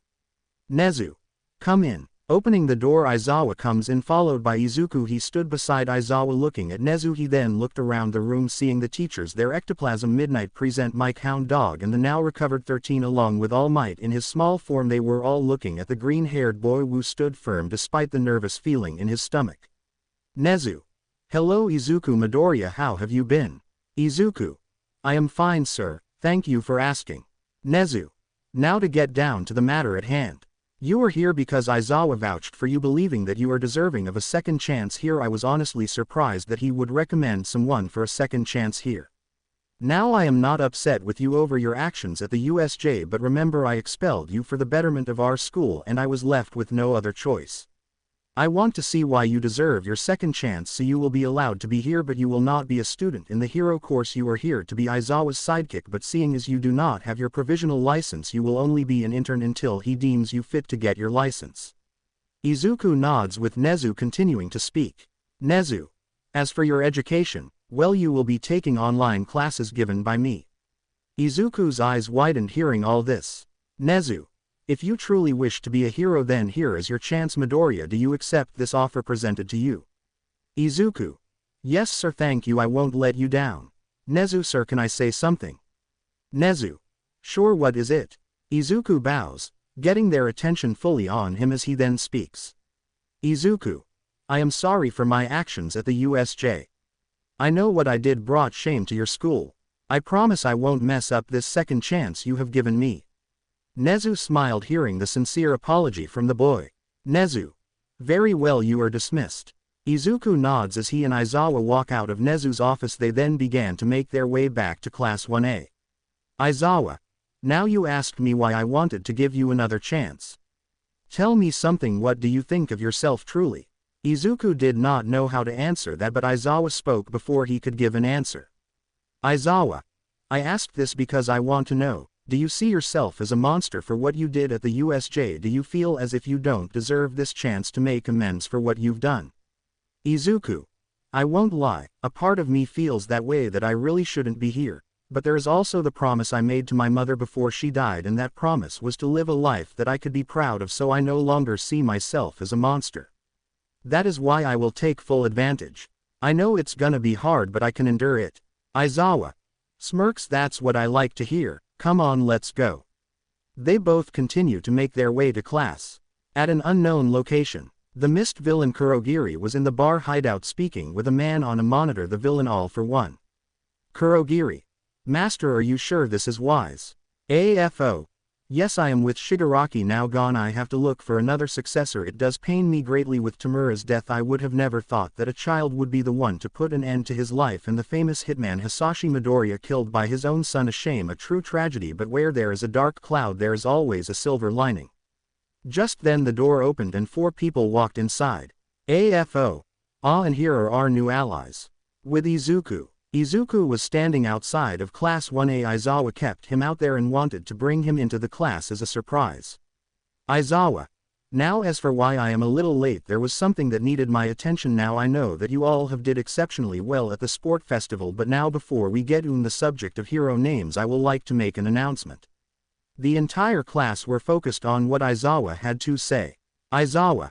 Now I have brought someone here that will be helping me out here in this class. Some of you may know him well, some of you may not get along with him, but I ask that you at least try to make an effort because he has been through a lot himself.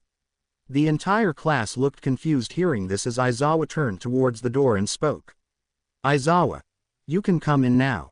The door slid open to reveal the man himself. His long green hair trailed down to past his neck, stopping between his shoulders. He walked in with his suit on and stood next to Aizawa, getting different looks from the class in front of him.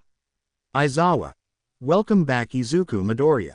Izuku stood in front of Class 1A after being away for a while. He was standing in front of the class that was traumatized by his actions at the USJ.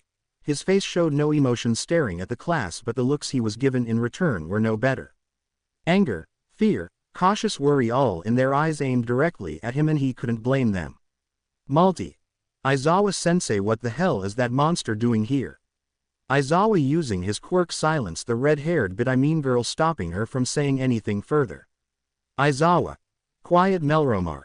Now from this moment onward Izuku is going to be my assistant here in this class. This was decided by me, therefore it was my decision to bring him back here at UA. Though he will not be a student here in the hero course, he will still be receiving an education in order to graduate. I have given him the opportunity to become my sidekick. I know you all are not trusting of Midoriya after what he's done, but the world is not black and white. What he did was bad, but there are times where heroes themselves will have to take those type of measures themselves. Denki. So what you're saying is it's okay that he killed all those villains? Aizawa.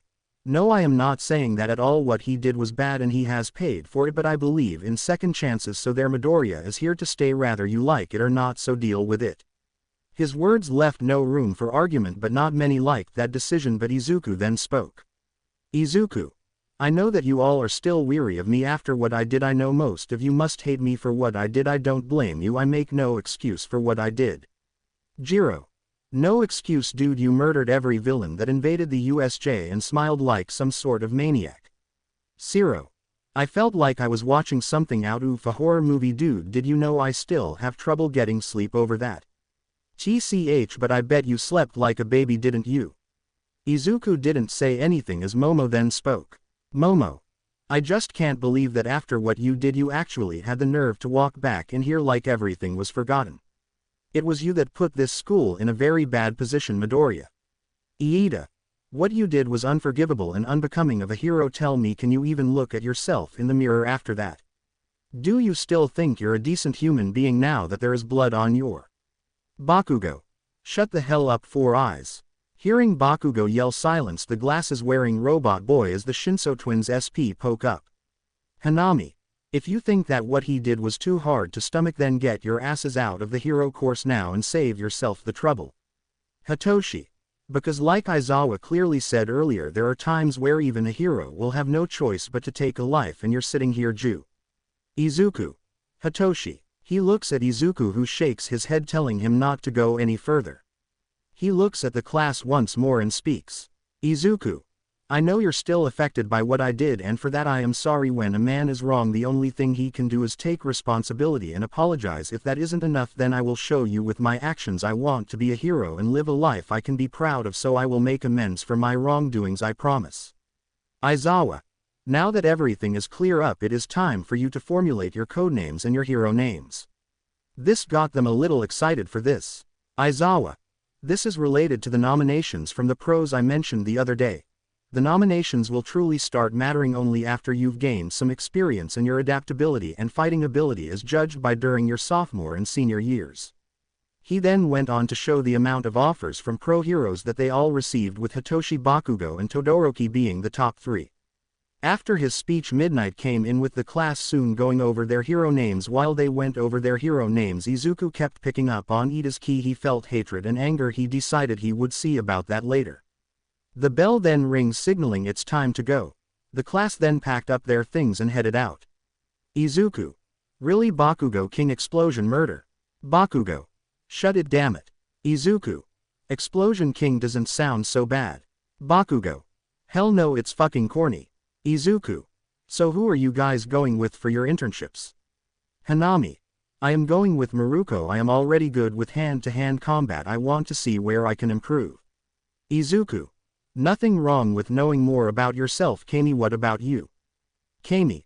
I was going to go with Uwabami, but she's more of a model than hero. I'm going with Gang Orca. Izuku then sees Iida walking out of the classroom. Izuku. Hey guys, I will be right back. He then goes and catches up with Iida. Izuku. Hey Iida. Hearing his name, he turned around and looked at Izuku, who was walking up to him. Iida. What do you want? Izuku. I heard that your brother was in the hospital.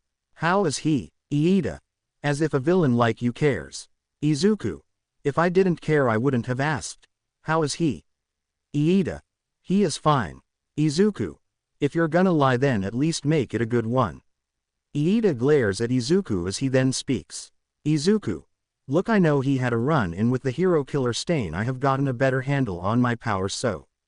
Iida. Would you get to the point already? Izuku. I can heal your brother. Iida's eyes widened hearing this, and he asked. Iida. What did you just say? Izuku. I said I can heal your brother. Ingenium is a great hero. I respect him a lot. If I can help him in any way I will. Iida. You better not lie to me. Can you really heal my brother? He saw the glare Iida was giving him, and he remains calm and responds to his question. Izuku. Yes, I can. Iida. I know you're not just doing this out of the kindness of your heart. What the hell do you want? Izuku. Just stay right there. There is something I want to see. He then places a hand on Iida's head and closes his eyes. He then searches through Iida's mind, seeing what he had planned and what his intentions were. He then stops searching Iida's mind, who was wide-eyed. Iida. What did you just do? Izuku. I know you're going after the hero killer. Iida. So what? He ended my brother's hero career. Izuku. You're going to get yourself killed. What is your plan when you confront him? Do you even know about his quirk? Do you know how many pro heroes he's killed? What can an inexperienced hero in training do against a bona fide killer? Iida remained silent, not being able to argue at all of Izuku's claims, seeing as he was right. Izuku. That's what I thought. If you want me to heal your brother, you don't go after the hero killer. Iida. What? Izuku. I am trying to keep you alive and give your brother a chance at being a hero again. If you don't take this deal, then your brother's career truly ends, and if you go after the hero killer, then I won't stop you. So what will it be? Iida glared at Izuku, wanting to say screw his deal and do his own thing, but he wanted his brother to continue with his hero career. He clenched his fist tightly and saw Izuku holding his hand out. Iida then accepts the handshake. Izuku nods and walks off, heading back towards his friends. Kami. Everything all right, babe? Izuku. Yeah, just keeping one of your classmates from getting himself killed. Come on, let's go. They all left UA and went to hang out together. Bakugo. Take this. Firing an explosion at Izuku, who dodged, tilting his head. The green-haired youth responded by throwing a punch to the blonde's face, to which Katsuki jumped back and blasted himself in the air all around, trying to confuse Izuku, who flew at the blonde bomber. Once he was close enough, Bakugo aimed both hands at Izuku with a blinding light, making it look like he was about to fire an explosion. But it blinded Izuku, as that was what Bakugo wanted. He then blasted Izuku with an explosion from his foot that he kicked at Izuku's stomach, sending him to the ground, but Izuku stopped his descent. Izuku, you learned how to fire explosions from your feet. Bakugo, hell yeah, I did. I got to have an ace in the hole against you. Bakugo was now standing on the ground as Izuku landed on the ground as well. Izuku, hey, don't think that just because you learned a few new tricks that you're gonna have an edge over me. Bakugo, bring it on. Both teens smirk at each other before rushing at one another. They were in Gym Gamma having a spar. Bakugo wanted to spar with Izuku, and they asked Aizawa if they could use the gym, which he said yes to. They were both dressed in UA gym attire. On the sidelines were Kami and Hanami watching this go down. On the other side of the gym, Hitoshi, Shinso and Kirishima were sparring against each other. Bakugo lands an explosion on Izuku's chest, blowing his UA gym shirt open, revealing his abs and well-toned chest. Izuku, really, did you have to destroy my shirt? Bakugo, oh come on, you know I am not gonna hold back. Get serious, Izuku. Izuku sighs as he then rips off the remaining part of his shirt. Kami, woohoo, don't stop there babe, take it all off. Hearing this, Izuku blushed madly and turned to Kami and Hanami. Izuku, Kami, chill. Hanami, well, what do you expect when you just remove your shirt in front of your hot girlfriends?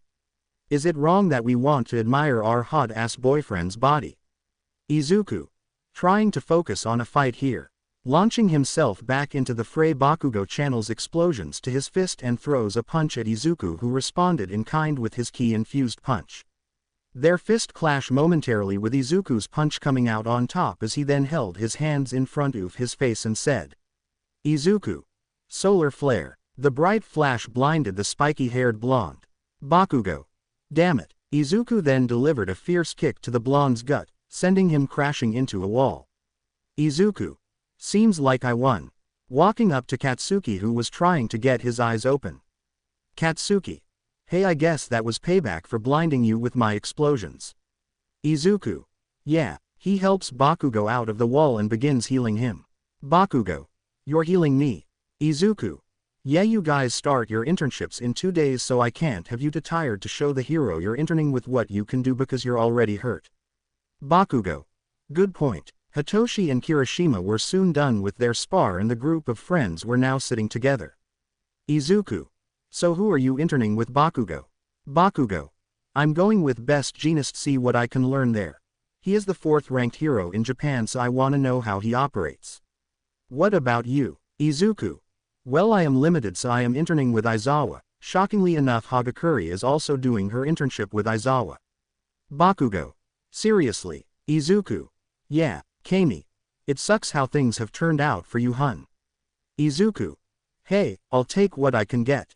I am gonna make the most of this second chance. Hitoshi, well, we are just glad you're here with us, man. It just didn't feel the same without you in our group. Kirishima, yeah man, you still get to be a hero just like us. Izuku, smiles, yeah that's right. Izuku then stands up. Izuku, okay, I am gonna go change, go home and take a shower. Hanami, oh, mind if me and Kami joined you? Izuku's face went bright red. Izuku, oh, will you look at the time, gotta go. He then ran out of the gym, leaving the teens there. Kami, he's so adorable when he gets teased, his reactions are the best. Hitoshi, hey, well, I'm gonna go change too, maybe hit the arcade up. Kirishima, count me in, man, you coming? Bakugo. Bakugo, yeah sure, let's go. The 3 boys take their leave, with Hanami and Kami left as well. Kami, hey, what do you say after the internships we go out on dates with Izuku? Hanami, yeah, after all we do need to spend some time together. Kami, so who gets the, hey there you two are. Hearing the voice in front of them, both girls saw Mina and Toru there, while Mina had a worried expression on her face. Mina, hey Hami. Kami, Ashido, Hanami, what do you want? Kami, Look, if you came to curse out Izuku you can get. Mina. That's not what I am here for at all. I actually came to talk to you too. Kami. About what? Mina. Can we go somewhere to talk more privately? Hanami and Kame look at each other and shrug their shoulders, and they follow Mina and Toru. The group of 4 went to Mina's house now at Dagoba Beach. Hanami. So what do you want? Mina. You two are in a relationship with Yuku, right? Kami. Yep, that green-haired hunk is all ours. Mina. Both girls looked at Mina, who was having a hard time saying what she wanted to say. Toru. Come on Mina, you can do this. Hanami. What exactly do you want, Mina? Mina. Well, I wanted to try and work things out with Izuku. Hanami and Kami paused hearing this. Kami. Wait, you want to get back together with Izuku? Mina. At first I was scared of him. After the whole USJ thing I was too scared to be around him and tried to push him away. After thinking things over and talking with my parents and my best friend Toru, I can't get over him. Izuku was the first boyfriend I ever had. He was so good to me, and the moment I should have stood by his side I got scared and ran away because I feared what he did. I want to try and make up with him, but I don't know how to go about doing that. Kami. What do you mean? Mina. I mean, what if he hates me for trying to get back with him? He might even hate me now. Kami and Hanami look at each other and burst out laughing. Toru. What's so funny? Kami. I knew it, I totally called it. Hanami. Hanami. You did. Mina. What's going on? Hanami. We already knew you still had feelings for Izuku. Mina. But how did? Hanami. It's all in your key. Ever since Izuku came back you've tried to figure out your feelings. You were conflicted, but deep down you still wanted him. Kami. Yeah, and plus we know Izuku still wants you too. We can see that clear as day. Mina was shocked to hear that Izuku still wanted to be with her. Kami. So what do you think about Hanami? Hanami. She's telling the truth, her feelings are genuine. She wants him. Kami. Is that right? Hanami. So since you still want Izuku, I have no problem with letting you join in on our relationship with him. Mina. Wait, so you really are sharing him? Hanami. Yeah, we are. I mean, why wouldn't we? He's just that amazing. Kami. Of course you still have to talk to Izuku. Mina. I see. Hanami. Yeah, even though we approve of you, you have to tell Izuku how you really feel. As for him hating you, I don't see that. After all, you are important to him. Kami. And who knows, maybe your invisible friend here can join us as well. This caused Toru to get flustered hearing this, although they couldn't see it. Toru. What I don't like Izuku like that. Hanami. You can't lie to us, girl. I can sense it in your key. Mina. Toru. Do you like Izuku too? Toru. Okay, I admit it, I do like him, but I kept quiet about it because he was with you and you both were so happy together and you are my best friend. I could never hurt by trying to take away your man. So I stayed quiet about it thinking it would just go away. But it didn't. I still want him even now. Kami. Harem sister number 4. Toru. What? Kami. Oh come on, we all want the same man, so why not share him instead of trying to compete with the other for his affection? Hanami. She has a point. Besides, you both can't deny you all want him, which I don't blame you, but you still need to talk with Izuku. Both girls let out a breath as they all left UA. At an unknown location, 9 and his team were in an abandoned building as Kurogiri Appaya read in the room. 9. So did you make contact? Kurogiri. Yes, I did, and here he is. Forming a warp gate, someone walks out from it, seeing the people before him. 9. Welcome, Hero Killer Stain. With Izuku. A knock on the door of the Bakugo household came as Mitsuki answered it. Mitsuki. How can I help you? She then noticed it was Mina who was at the door as Mitsuki narrowed her eyes at the pink-skinned girl. Mina. Hi Ms. Bakugo, is Izuku here? Mitsuki. Yes, he is. Mina. Can I talk to him? Mitsuki gave Mina a stern glare and yelled for Izuku. Mitsuki. Izuku, you have company. Izuku. Coming. Mitsuki then looked back to Mina and spoke. Mitsuki. Look, I don't know why you're here or why you want Izuku, but know this. Don't you ever hurt that boy again. You really broke his heart when you not only broke up with him, you abandoned him when he needed you the most. Mina held her head down knowing Mitsuki was right. Mina. I know. Izuku comes to the door and his eyes widen seeing Mina there. Mina. Hey, Izuku. Hey, what do you want? Mina. Can we talk? In Izuku's room the long green-haired teen was surprised to see his ex-girlfriend Mina Ashido at the door and to add on to his surprise she wanted to talk to him. Izuku being the person he is decided to hear what she had to say so he let Mina come in and they went to his room to talk. Izuku. Well you wanted to talk so let's talk. What is it you want to say to me? Mina looks away trying to find the words but seeing his face being near him made it hard for her to find the words as Izuku spoke again. Izuku. If you're here to tell me off about how much of a psycho I am you can get OU. Mina. I am not here for that I swear. Izuku. Then what is it? Mina. I wanted to see you to talk about how things went down between us. Izuku. You wanted to talk about that. You made yourself pretty clear that you didn't want me. Why the sudden change? Mina. I know you probably have every right to hate me but I haven't been able to get over you. She lifts her head looking him in the eyes. Mina. I yelled at you, called you a monster, a murderer without even considering why you did what you did. I was in danger and was about to lose my life. I still have nightmares about that day. I was scared of what you did and wanted nothing to do with you but every time I tried to forget about you I kept remembering who you were when we were dating. How sweet you were, how shy you used to get whenever I teased you, the way you smiled at me and listened every time I had a problem. You never made fun of me when I asked questions I thought were dumb. You always helped me with my homework and you were respectful to me and my parents and was always a gentleman to me. Mina. You were there for me through good times and bad and when it came time for me to stand by your side when you needed me the most I ran. I ran because I was afraid of the person I thought you had become. Izuku noticed tears starting to come from her eyes looking at him. Mina. I am so sorry. I shouldn't have been so stupid. I should have believed that you would never willingly do something like that. Izuku just stares at her with the pink-skinned girl continuing to pour her heart out. Mina. I turned my back on you. We both wanted to be heroes but how can I be a hero when I hurt one of the people that means the most to me? I am so sorry for everything. Izuku sat down on the bed next to her, his hair shadowing his eyes, not saying a word. 1,000,000 thoughts were running through his mind and he was thinking on what he could say at this moment. Mina, seeing how unresponsive he was, held her head down and stood up. Mina. I understand if you don't want to see me again. I just hope you can forgive me for how horrible I have been to you. I hope you, Kami and Hanami, have a great life together. I just wanted you to know how sorry I was.